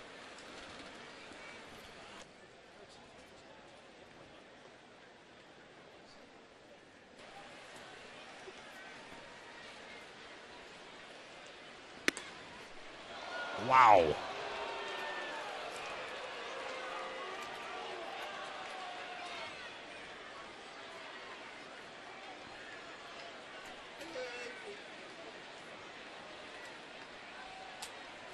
Two balls and 2 strikes.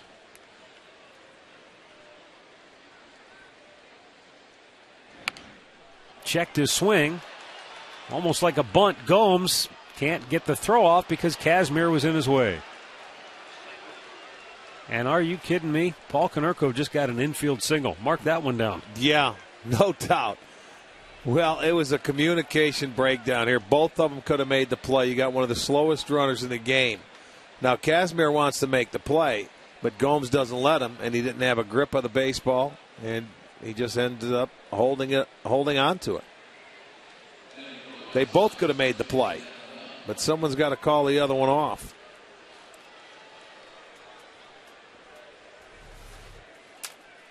Adam Dunn, 1 for 2 on the night.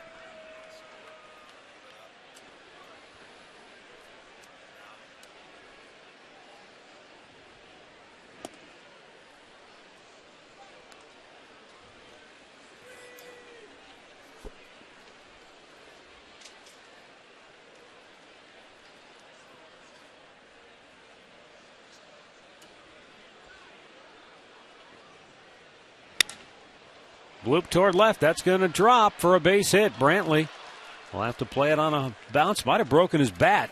It sounded like it. So back come the Sox. Get their first 2 men aboard. But an infield single, it did. It got down in there and a little bloop. And that's going to do it for Kazmir, I believe. Yeah, that's it. He's already made the move to the bullpen. A check swing 40-foot single and a broken bat blooper to left. And Scott Kazmir gets the early hook. Today's Cleveland Clinic call to the bullpen. It will be Matt Albers coming on when we come back.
first two on. Matt Albers into the ball game out of the bullpen. He's got Jeff Keppinger to face first. 33rd appearance, 2-1, a 2.95 ERA. All right, he's coming out in a situation where, you'd love to see a ground ball. Albers has a good sinker. And looking for a ground ball double play here. While you were gone during the break there, Robin Ventura and the White Sox training staff, they came out to look at Paul Konerko at second base. But he stays in the game. Ground ball right at the third baseman, Chisenhall. To second for one. On to first. Double play. How about that? One pitch, you turn two. That's well done. Second time tonight they've gone around the horn. Looked like Lonnie Chisenhall had a notion, maybe just for an instant, to go to the bag first. No. But he wisely just went right to second base. Well, watch. That's his backhand. No, you go and get two. There's no speed on the bases. So you might as well just go get two. Let your pitcher come back and try and get this third out here. Konerko goes to third base. Well done coming out of that bullpen. You can't do it any better if you're Matt Albers. One pitch, 2 outs. Second straight inning, they've gone 5-4-3 on the double play. Dayan Viciedo 0 for 2 will be the batter now.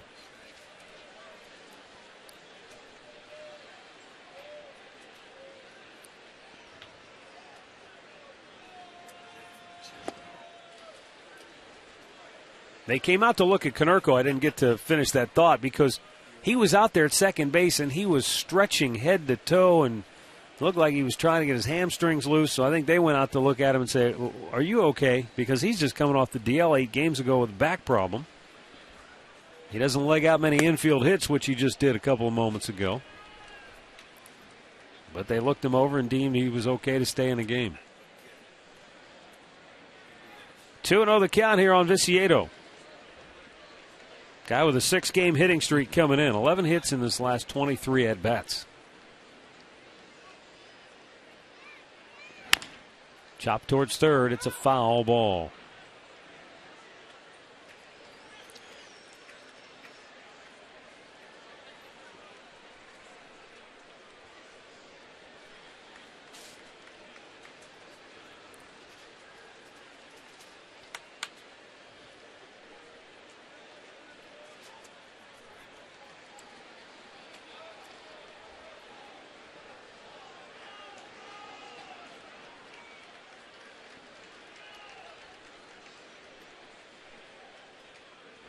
Swung on and missed. Good fastball, and Viciedo comes up empty. 2-2 the count.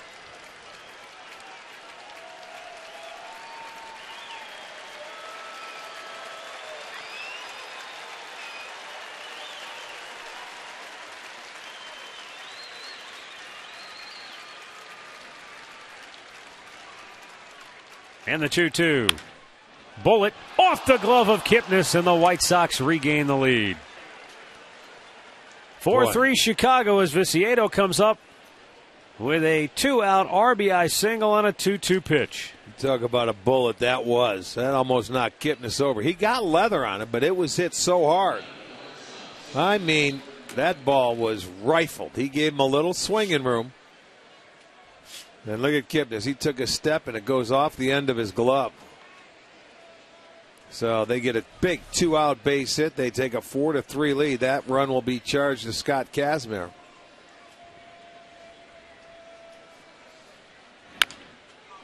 Hit off the plate. Kipnis will have to unload in a hurry. And a nice backhanded grab by Santana ends the inning. Chicago comes back. They add a tally here in the 6th. They lead it 4-3.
Go to the bottom of the 6th inning.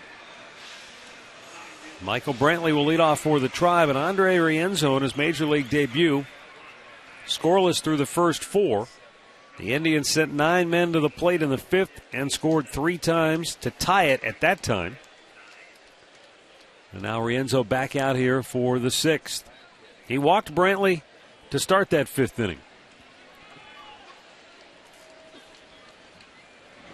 Big curveball misses up high for ball 1.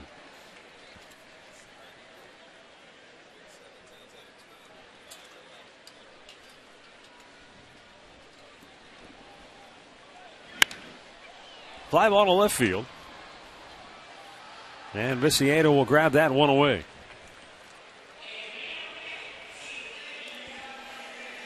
Here's the answer now to the AT&T trivia question. Who are the 3 Indians who have hit that walk-off homer at age 40 or older? Well, we saw one last night. Jason Giambi. How about Frank Robinson and Eddie Murray?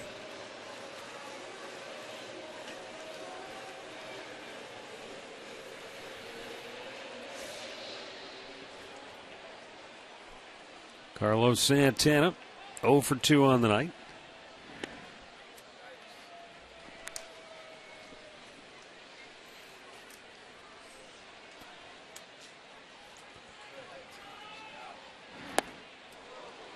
Curveball and a swing and a miss.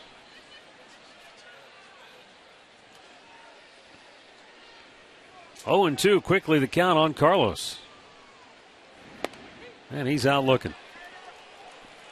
2 down.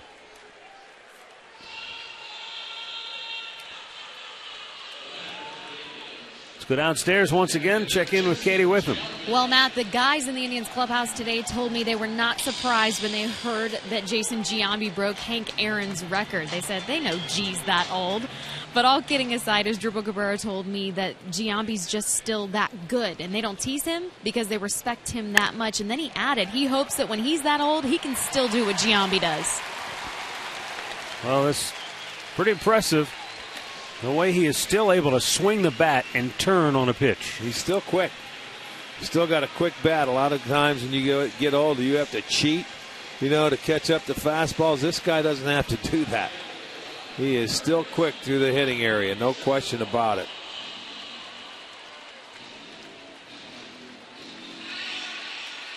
So he's at first representing the tying run, and Lonnie Chisenhall, the batter, 1 for 2. He got a high fastball and rifled a single into right field his last time up.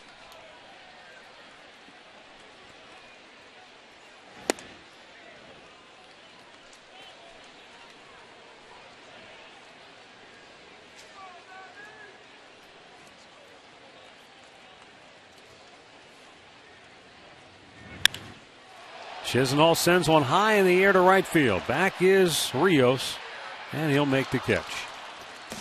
6 complete against the White Sox 4 and the Indians 3.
Panini's with 18 locations in Northeast Ohio.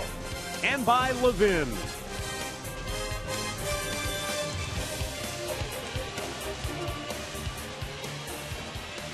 Gorgeous look at the skyline on a beautiful sunset in downtown Cleveland from our Panini Cam, brought to you by Panini's Bar and Grill.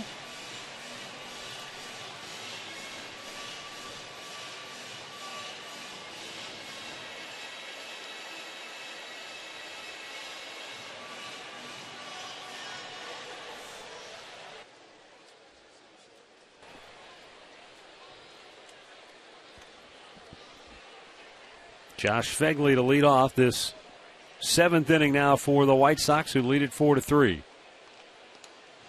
Matt Albers with the first pitch strike.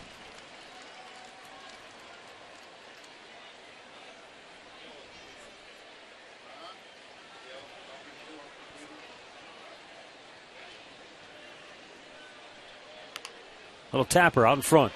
This time Gomes will take it himself, and he throws him out one away. That's what led to the White Sox getting the go-ahead run across in the 6th inning, that very play. Well, you want to make a date for the two-night Rock and Blast Fireworks Spectacular, which will take place August 9th and 10th. The Indians will host the LA Angels, and fans will be treated to an expanded fireworks display.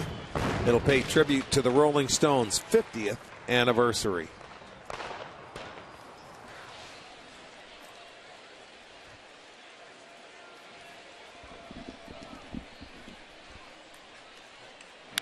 Fouled back.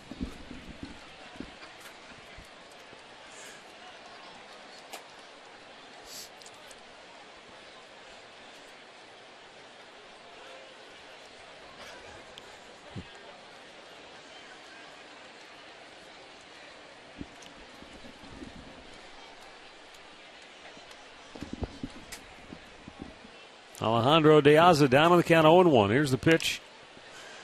In the air to left. Brantley, a long run. He makes the catch on the warning track for out number 2. Terrific play by Michael Brantley.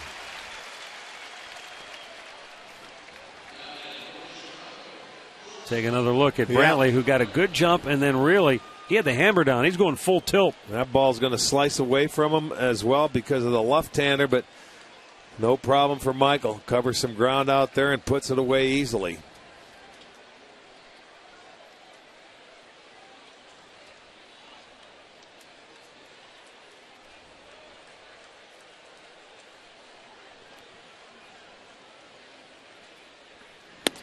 Well, the latest trade rumor involving the Chicago White Sox and their pitcher Jake Peavy, who was scratched from his scheduled start tonight. According to internet reports, the White Sox, the Angels, and the Diamondbacks are talking about a 3-team trade that would send Peavy to Arizona. Ian Kennedy would go from Arizona to Anaheim, and it's not clear at this time as to who Chicago would receive in the trade, but you can guess it's potentially some prospects of some sort. Tomorrow's trading deadline is at 4 p.m., and so that's the latest hot rumor. 2-0 pitch. A strike call. The one thing that we do know from over the years, when you add that third team to the mix, it gets more complicated. Yeah, I would imagine. That's what Chris Antonetti has told us. You know, the more people involved, the more difficult it is. 2-1 pitch. More likely, those are the kind of deals you see in the offseason where you've got more time to sort it all out. Whether or not this is something they've already discussed in the past and maybe put it on the back burner and now they're revisiting, we don't know. That's true. Well, we'll find out in less than 24 hours. 3-1 pitch fouled into the crowd.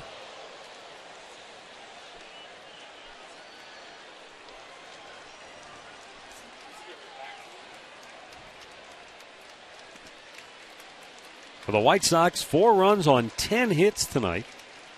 1 error, they've left 4. The Indians, 3 runs on 5 hits. No errors, they've stranded 5. The payoff pitch. Slowly chopped to short as Dribble Cabrera got a big hop. Throws him out. The White Sox go 1-2-3. It's time now for the 7th inning stretch. Brought to you by Spitzer Auto World. Life is hard. Buying a car shouldn't be.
And Andre Rienzo,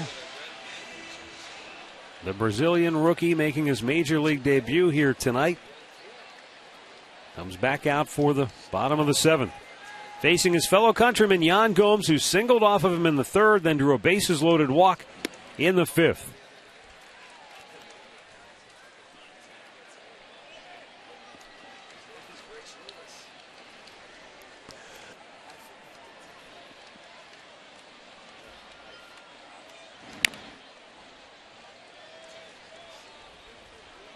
One ball, one strike.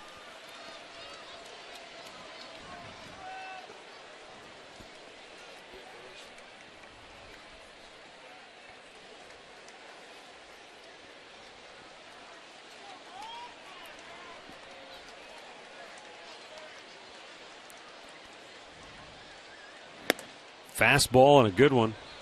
Gomes takes it to strike. I'll tell you what, this guy has been outstanding when he's pitched from the full windup. The only trouble and issue he had was in that 5th inning.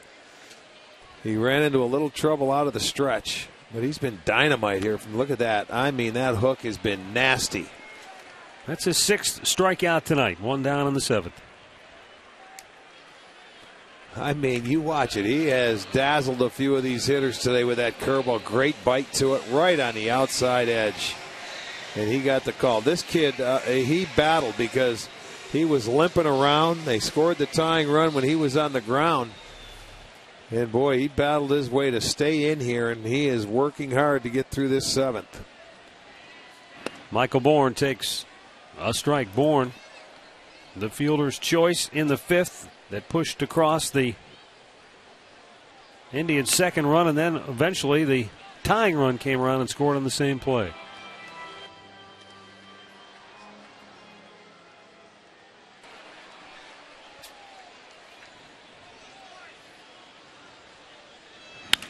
Rounded right to the second baseman, Beckham. 2 down.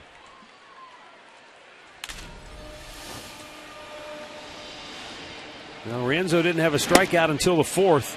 Then he got Swisher looking. That was the heater. High pitch to Kipnis. Slider, another fastball up. Slider. Curveball. Curveball. He's got pretty good stuff. He doesn't light up the radar gun, but he's got a nice little slider, a changeup, that big curveball. And he has thrown a lot of strikes.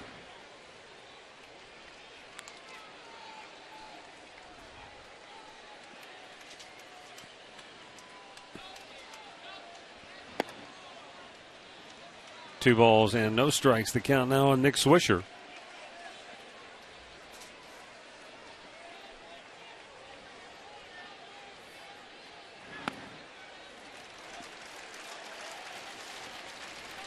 And now it's 3-0. What's been impressive about Rienzo is after that long 5th inning in which the Indians scored 3, they loaded the bases after that. He came right back, pitched a scoreless 6th, and he's 1 out away from getting through the 7th inning now.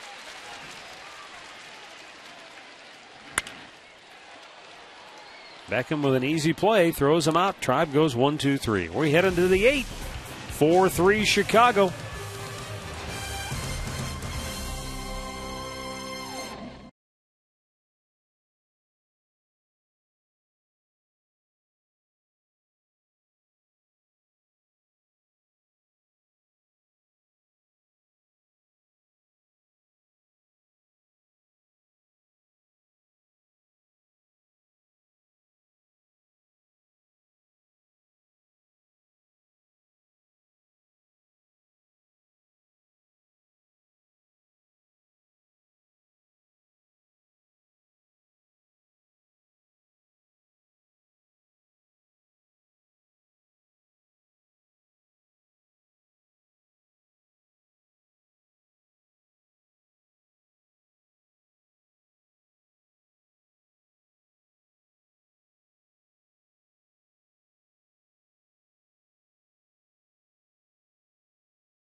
Reproduced or retransmitted in any form, and the accounts and descriptions of this game may not be disseminated without the express written consent of the Cleveland Indians.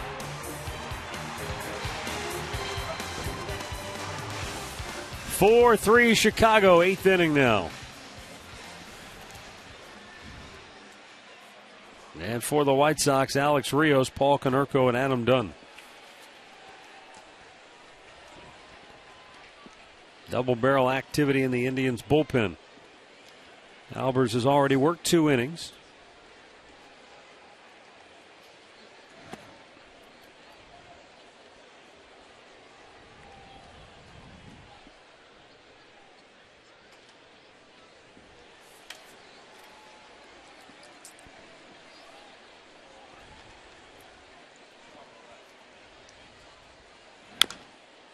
Rios might have caught himself with a... Yeah, it sounded like a big thud when that ball went into the ground. That means his foot might have to go straight down. Ouch. Ooh. Yeah. That hurts.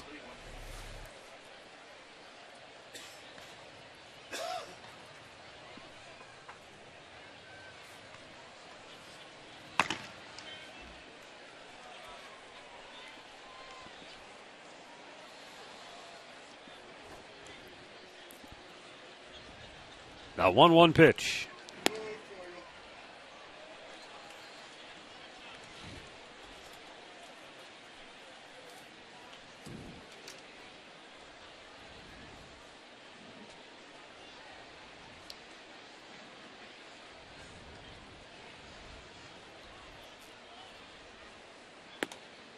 Bullseye to even the count at 2-2.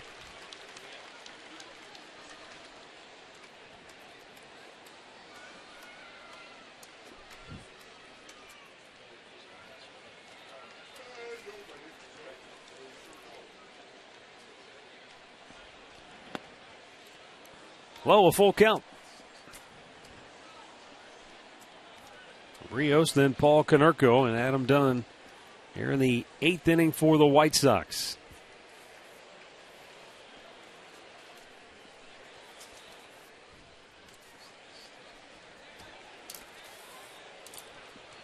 Albers fires, and it's grounded foul.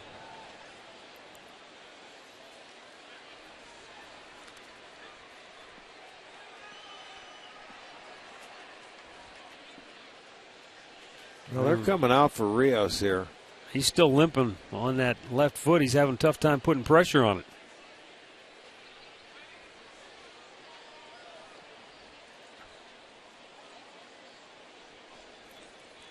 He feels something in right there, I think, the when he put that foot down to hit that last pitch.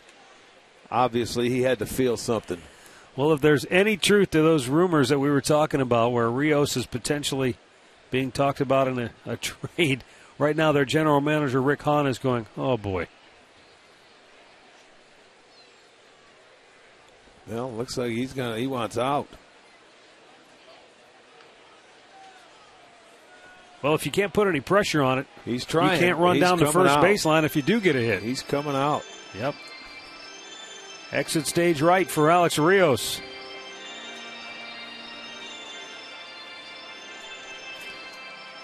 Whoever it is that's going to come in will be coming into a situation with a 3-ball, 2-strike count.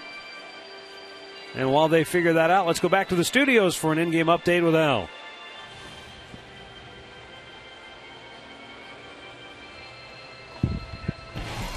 Hey, Matt, Detroit has come back against the Washington Nationals. Alex Avila, a grand slam here in the 6th inning. That's his 7th homer of the year, but it's been the difference thus far. 5-1, Detroit leads Washington. They're in the bottom of the 8th inning in Motown. Matt? Boy, another grand salami for Detroit. So Casper Wells will come on here to pinch hit for Alex Rios with a 3-2 count.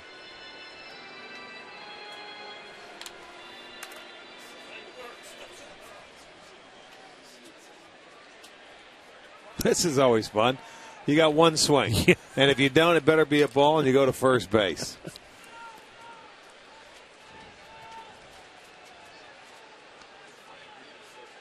And I mean, you've been sitting for 3 hours. Well, not quite 3, 2.5. Broken bat, bouncer to short. As Drupal Cabrera will throw him out. 1 down. That's a hang with a big guy. Baseball can be a cruel sport sometimes. Yes, indeed. In-game box score from your local Hyundai dealers.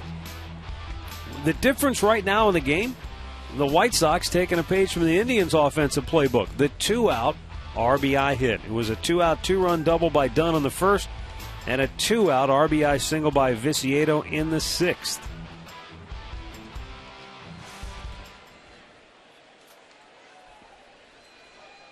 This is a guy that got the 6th inning started with an infield single.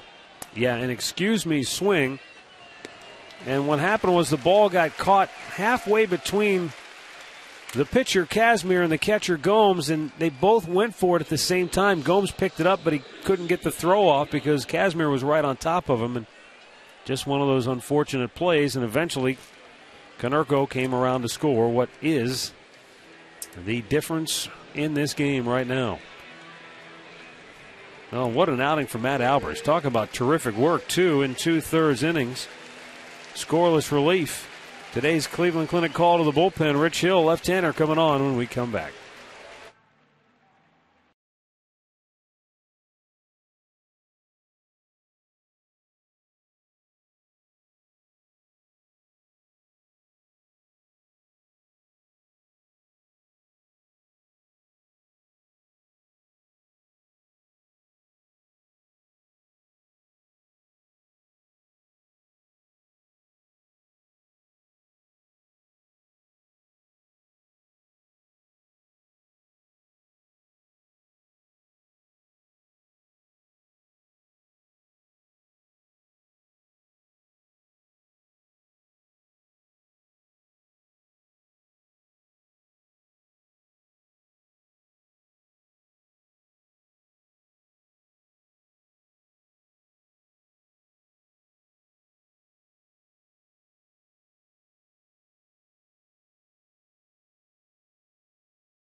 My bad. My bad. I got ahead of myself.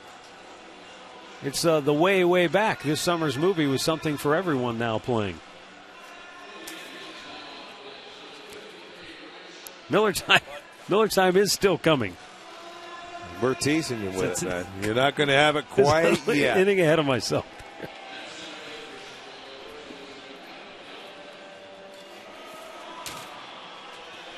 Rich Hill on for the Tribe, facing Adam Dunn here with 2 outs and the bases empty.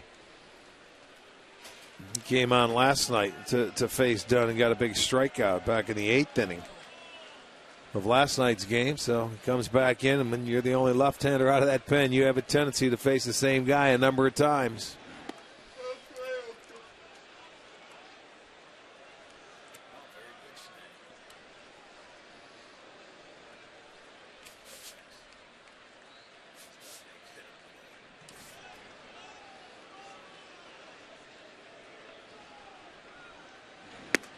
And a strike called. 1-1 the count.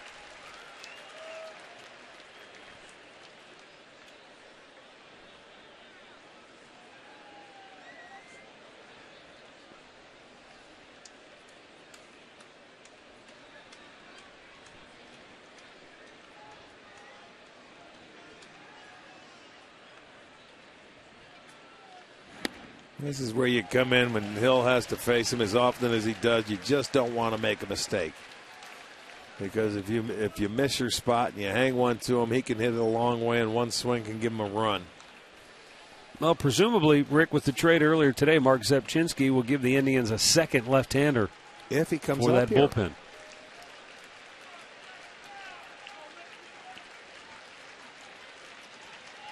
The 1-2 pitch. Wow. Oh. Nissan pitch tracker, I got to look at you this time.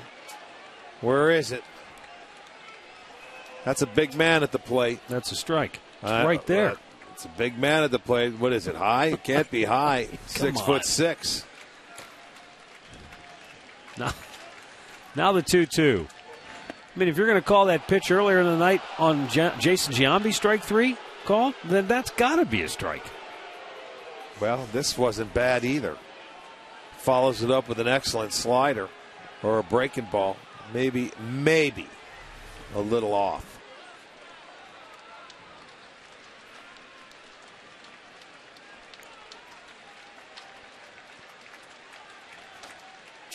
The 3-2 pitch. Hit foul. Dunn getting more than the required 3 strikes in this at bat.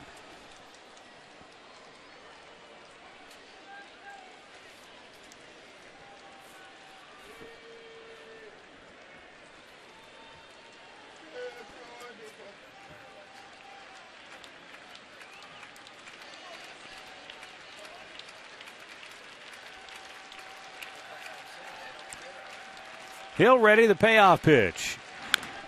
And Dunn fouls it off.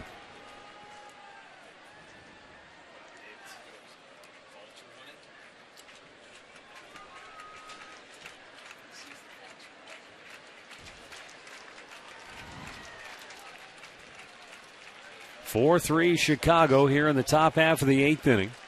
Rich Hill trying to retire Dunn and keep it a 1-run deficit. Again, the 3-2. Now, Bob Davidson, I mean, come on. He's telling Rich Hill that pitch was outside, but what about the pitch 3 pitches ago that was right down the middle of the plate? What was wrong with that one? We've got a timeout for another move to the bullpen. Today's Cleveland Clinic call to the bullpen. Who's coming out this time? Brian Shaw will be coming on now when we come back.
And now Brian Shaw coming on for the Indians. His 43rd appearance of the year. He'll be facing Jeff Keppinger.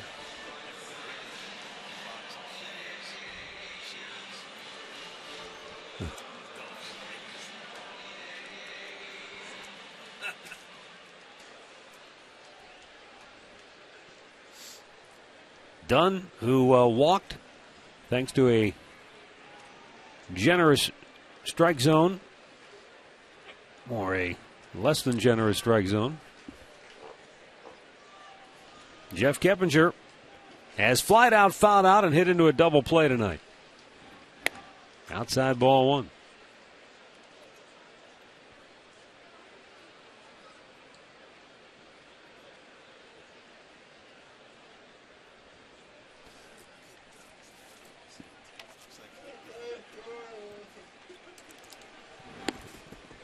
Hey, there's a strike called.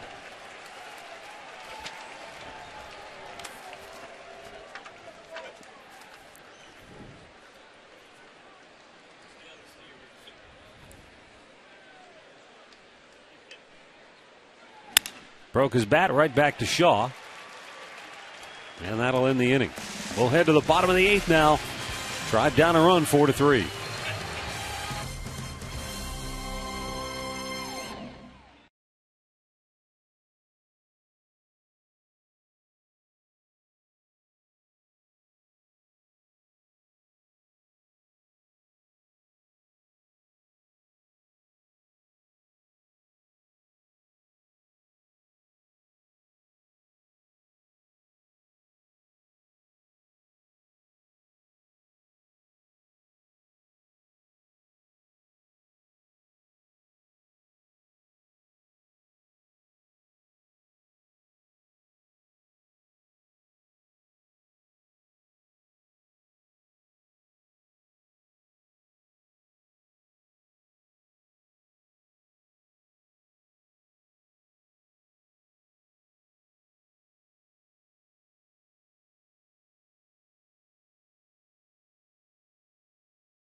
First time tonight, and they go for left-hander Donnie Veal.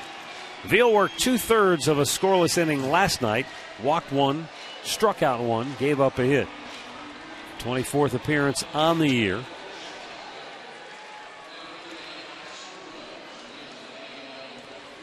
And Casper Wells, who came on to bat when Alex Rios had to leave the game when he fouled a pitch off of his foot, stays in the game in right field.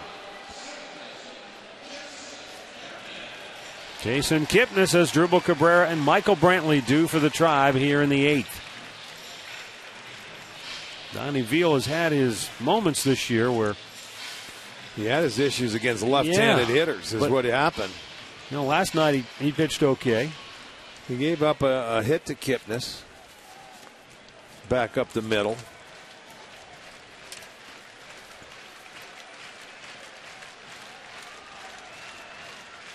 I'll tell you, Rienzo, really, he was pretty impressive today. For his major league debut? Yeah, 7 innings. Kid went out there and battled. He had the one bad inning, and it was like a freaky inning. Tribe got their 3 runs, but they only have 5 hits. 2-0 the count for Kipnis.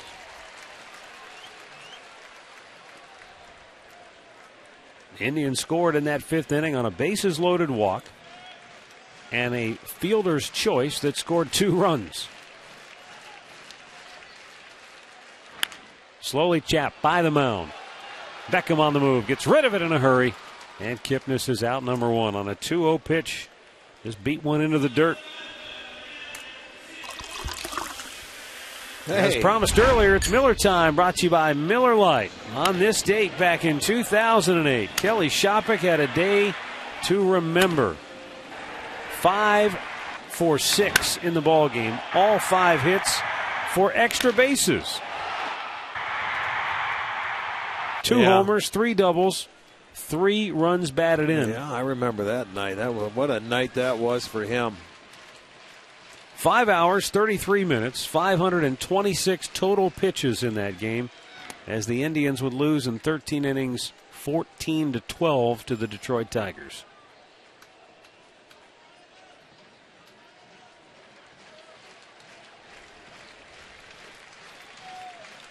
The 1-0 pitch. Hit to third. It's by Keppinger.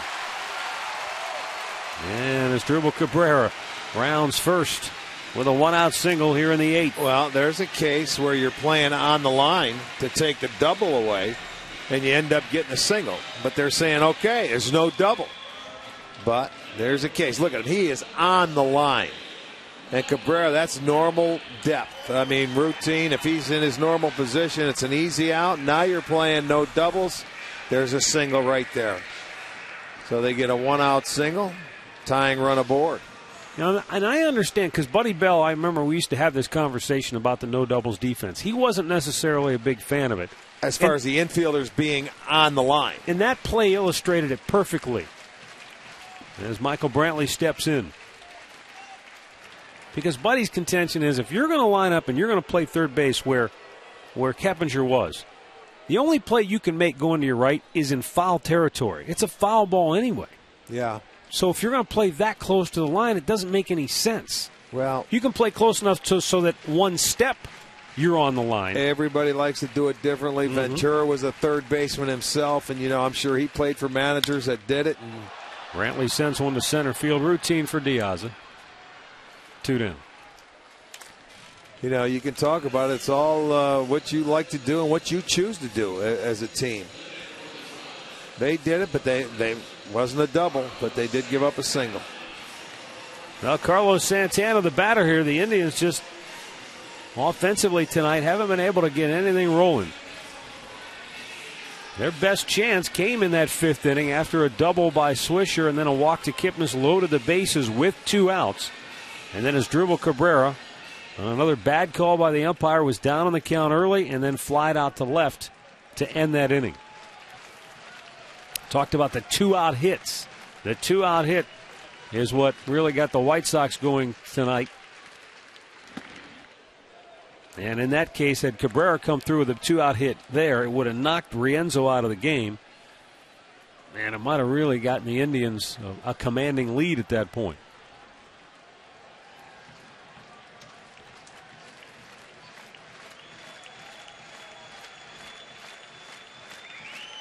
The 1-0 pitch. Santana takes low, 2-0.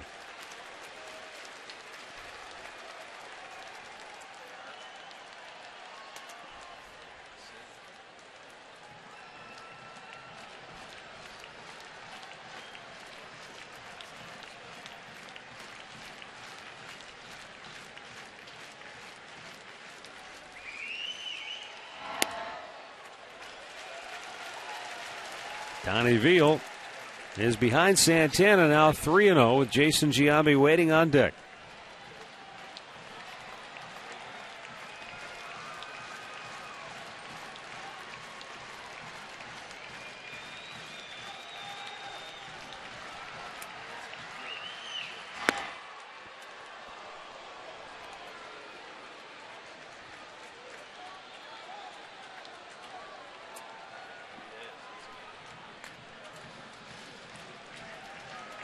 Cabrera, the runner at first with 2 gone.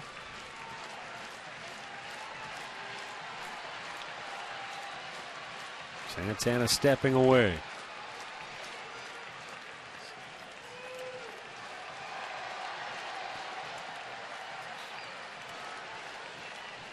No breeze at all tonight.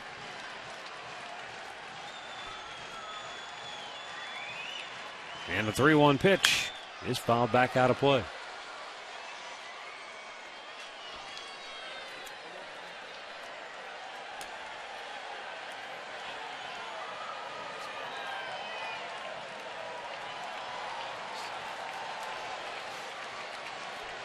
Two down, last half of the 8th.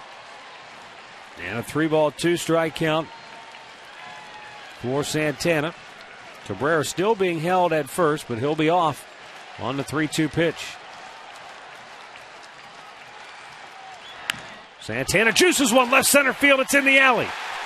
De Aza cuts it off. His throw's towards second base, and Cabrera holds at third. Nice job by Alejandro De Aza just to cut that ball off. If it gets by him, the Indians tie the game. Cabrera is at third with the tying run. Santana aboard at first.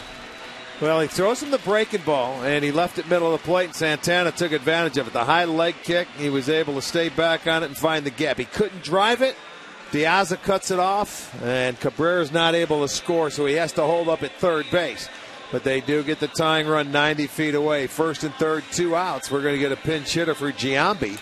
Let's see if... It'll be Ryan Rayburn. Yeah, Rayburn. Let's see if... Yes, he is. He's waiting for him to be announced. Robin Ventura is going to walk out. And I think Lindstrom was throwing in their bullpen. So he'll go for the right-hander, I would imagine. There it is. There's the call. Lefty Veal is done for the night. There is Lindstrom. He'll be coming on. All right, so we've got a timeout here at Progressive Field. The Indians trying to come back here in the bottom of the 8th. They've got 2 on with 2 out. We'll be right back.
Time Ohio, brought to you by Conrad's Tire Express and Total Car Care.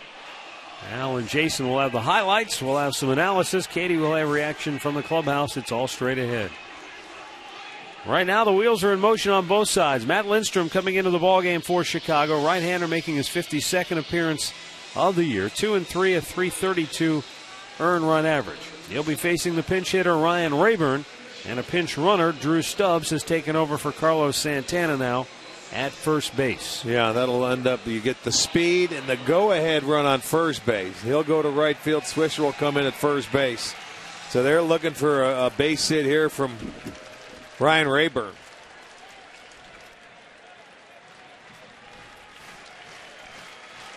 Ryan Rayburn on the year as a pinch hitter is 0 for 4. Fouled back out of play. 96-mile-an-hour fastball from Matt Lindstrom.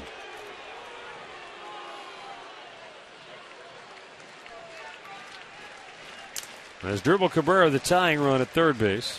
Stubbs the go-ahead run at first.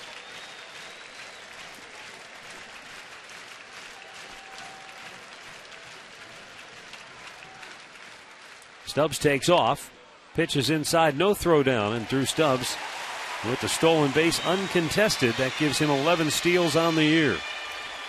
Yeah, I like that. I like that a lot. You know they're not going to throw through and take that chance, so now a base hit, and the Indians can take the lead. That's why you run Stubbs. There you go. You got what you want out there now. Now it's going to take a 2-out base hit. Lindstrom's 1-1 pitch. Line drive, base hit up the middle. Here comes Cabrera with the tying run. Stubbs on his way to the plate with the go-ahead run. He is safe.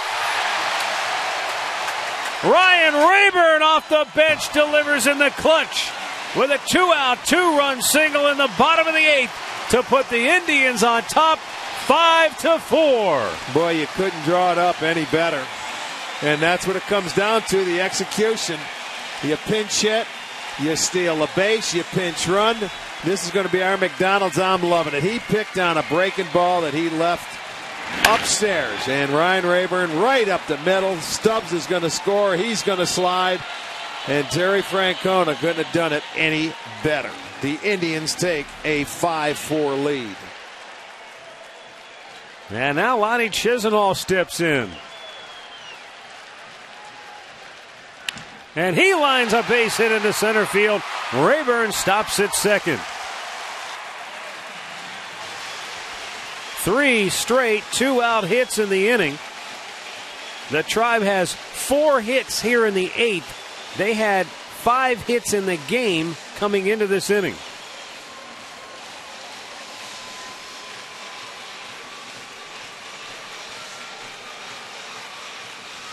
And the joint is jumping as the Indians have come back with 2 in the bottom of the 8th to take the lead.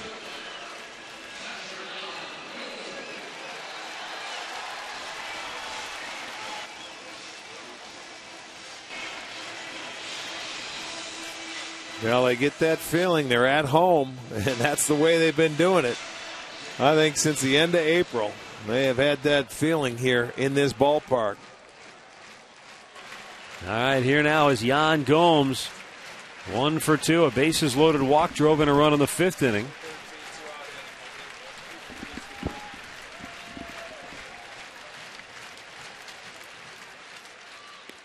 Low and away, ball 1.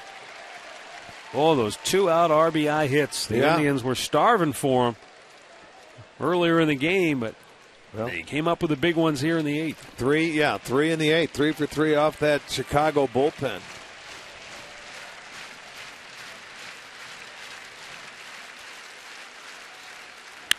Gomes drives one. Right field. Wells can't get it. It'll go to the wall. Here comes Rayburn. Chisenhall racing home. He scores 2. Yan Gomes delivers with a 2-out, 2-run double. A 4-run 8th inning, and the Indians have taken a commanding 7-4 lead. Well, that's their calling card. They just dropped it right on the White Sox bullpen. And I mean, this ball driven to right center field. That ball down, away. Gomes stayed on it nicely. And he will get his 9th double. And he will get his 3rd RBI of the night as they both come in to score. It is now 7-4 Tribe. 9th double on the year for Yan Gomes as Michael Bourne shoots one out of play.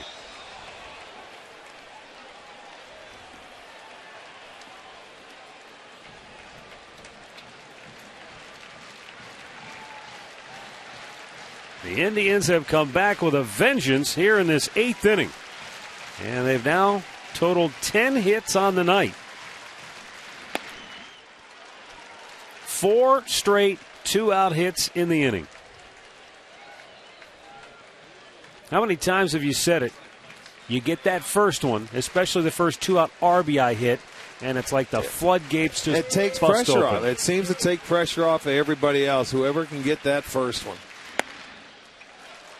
And everybody just seems to follow suit. It takes a lot of pressure off. And they're the toughest hit to get. But when you can get one, and they have done it consistently all year long. Ryan Rayburn, the big pinch hit, 2-run single. None bigger than Rayburn's. Well, last night it was a pinch hit walk-off home run by Giambi. Tonight it's Rayburn who pinch hits for Giambi. Right. And delivers the big hit. And this is normally a team that doesn't pinch hit a lot when you're looking at the Indians. I mean, you think about it, that was just their 30th pinch hit tonight. And their 9th hit. 3-1. Fouled away. So Michael Bourne with a 3-2 count. As Drupal Cabrera got the first hit in the inning with 1 out. And then with 2 outs, it was Carlos Santana who singled, sending Cabrera to third. They pinch ran for him with Stubbs. And then Rayburn delivered. Chisenhall singled. Gomes a 2-run double. And now a 3-2 count for Bourne. Swung on and missed, and the inning is over. But the Indians, listen to this crowd. They're loving it tonight. 4 runs in the 8th. Indians on top 7-4.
All the highlights, the reaction,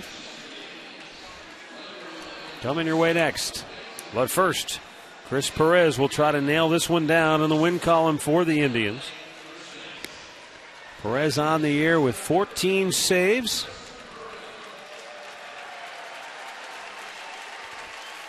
He's got the bottom third of the White Sox order due up here. Well, Stubbs stays in the game. He goes to right field. Swisher from right moves into first base. So they got their defense set. I mean, nothing could have worked out better in that inning for the Indians than what happened. That was pretty much a perfect inning for them.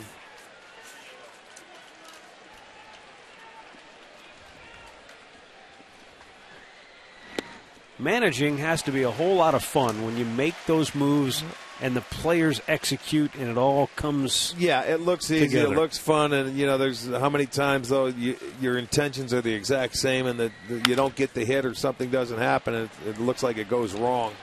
Lonnie Chisenhall with a good feed to first for out number 1. Looking back at our keys to the game, brought to you by Akron Children's Hospital. Scott Kazmir looking to make it 8 straight strong starting appearances. He scuffled early, but then he got into a pretty good rhythm, and then a couple of bad breaks got him knocked out in that 6th inning. And the Indians, they had a tough time against Andre Rienzo. They were lucky to scratch out the 3 runs against him that they did. He was very good in his major league debut here tonight.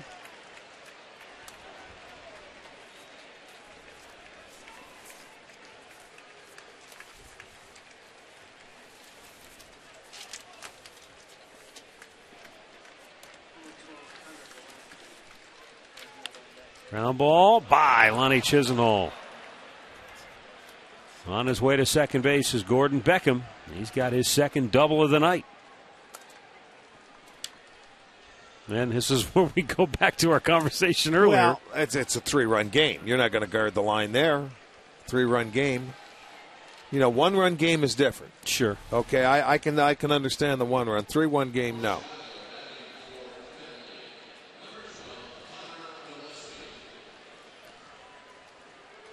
He ended up pulling the ball. That's the way I look at it. That's the pitcher's mistake and not making his pitch.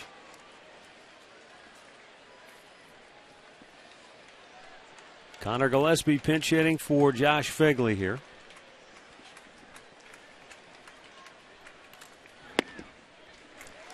And the pitch, a called strike.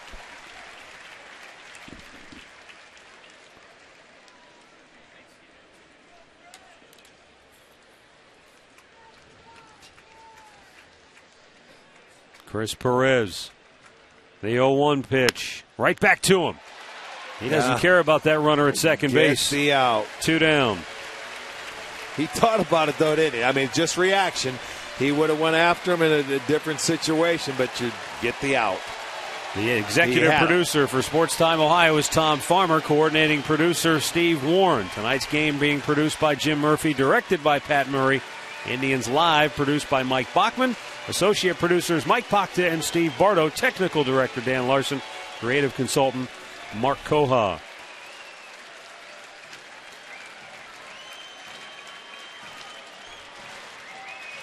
Two down here in the ninth. Alejandro De Aza with a runner at third. Bangs one to third base. Lonnie Chisenhall sets, throws, got him, and the Indians stay hot. They've won their 6th straight, and they are now a season best 10 games over 500 at 58 and 48 on the year. A thrilling come from behind win for the Indians here tonight with 3 in the 5th and then 4 in the 8th. To upend Chicago 7-4 is the final score here tonight. And it's time now for our key play of the game, brought to you by KeyBank. Well, you want to talk about a clutch at bat.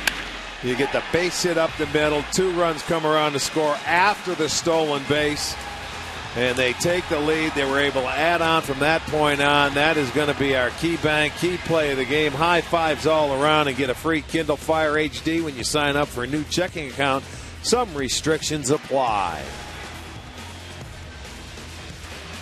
Well, the Indians stay red hot. They win over Chicago tonight, 7-4. They won the first 2 in the series.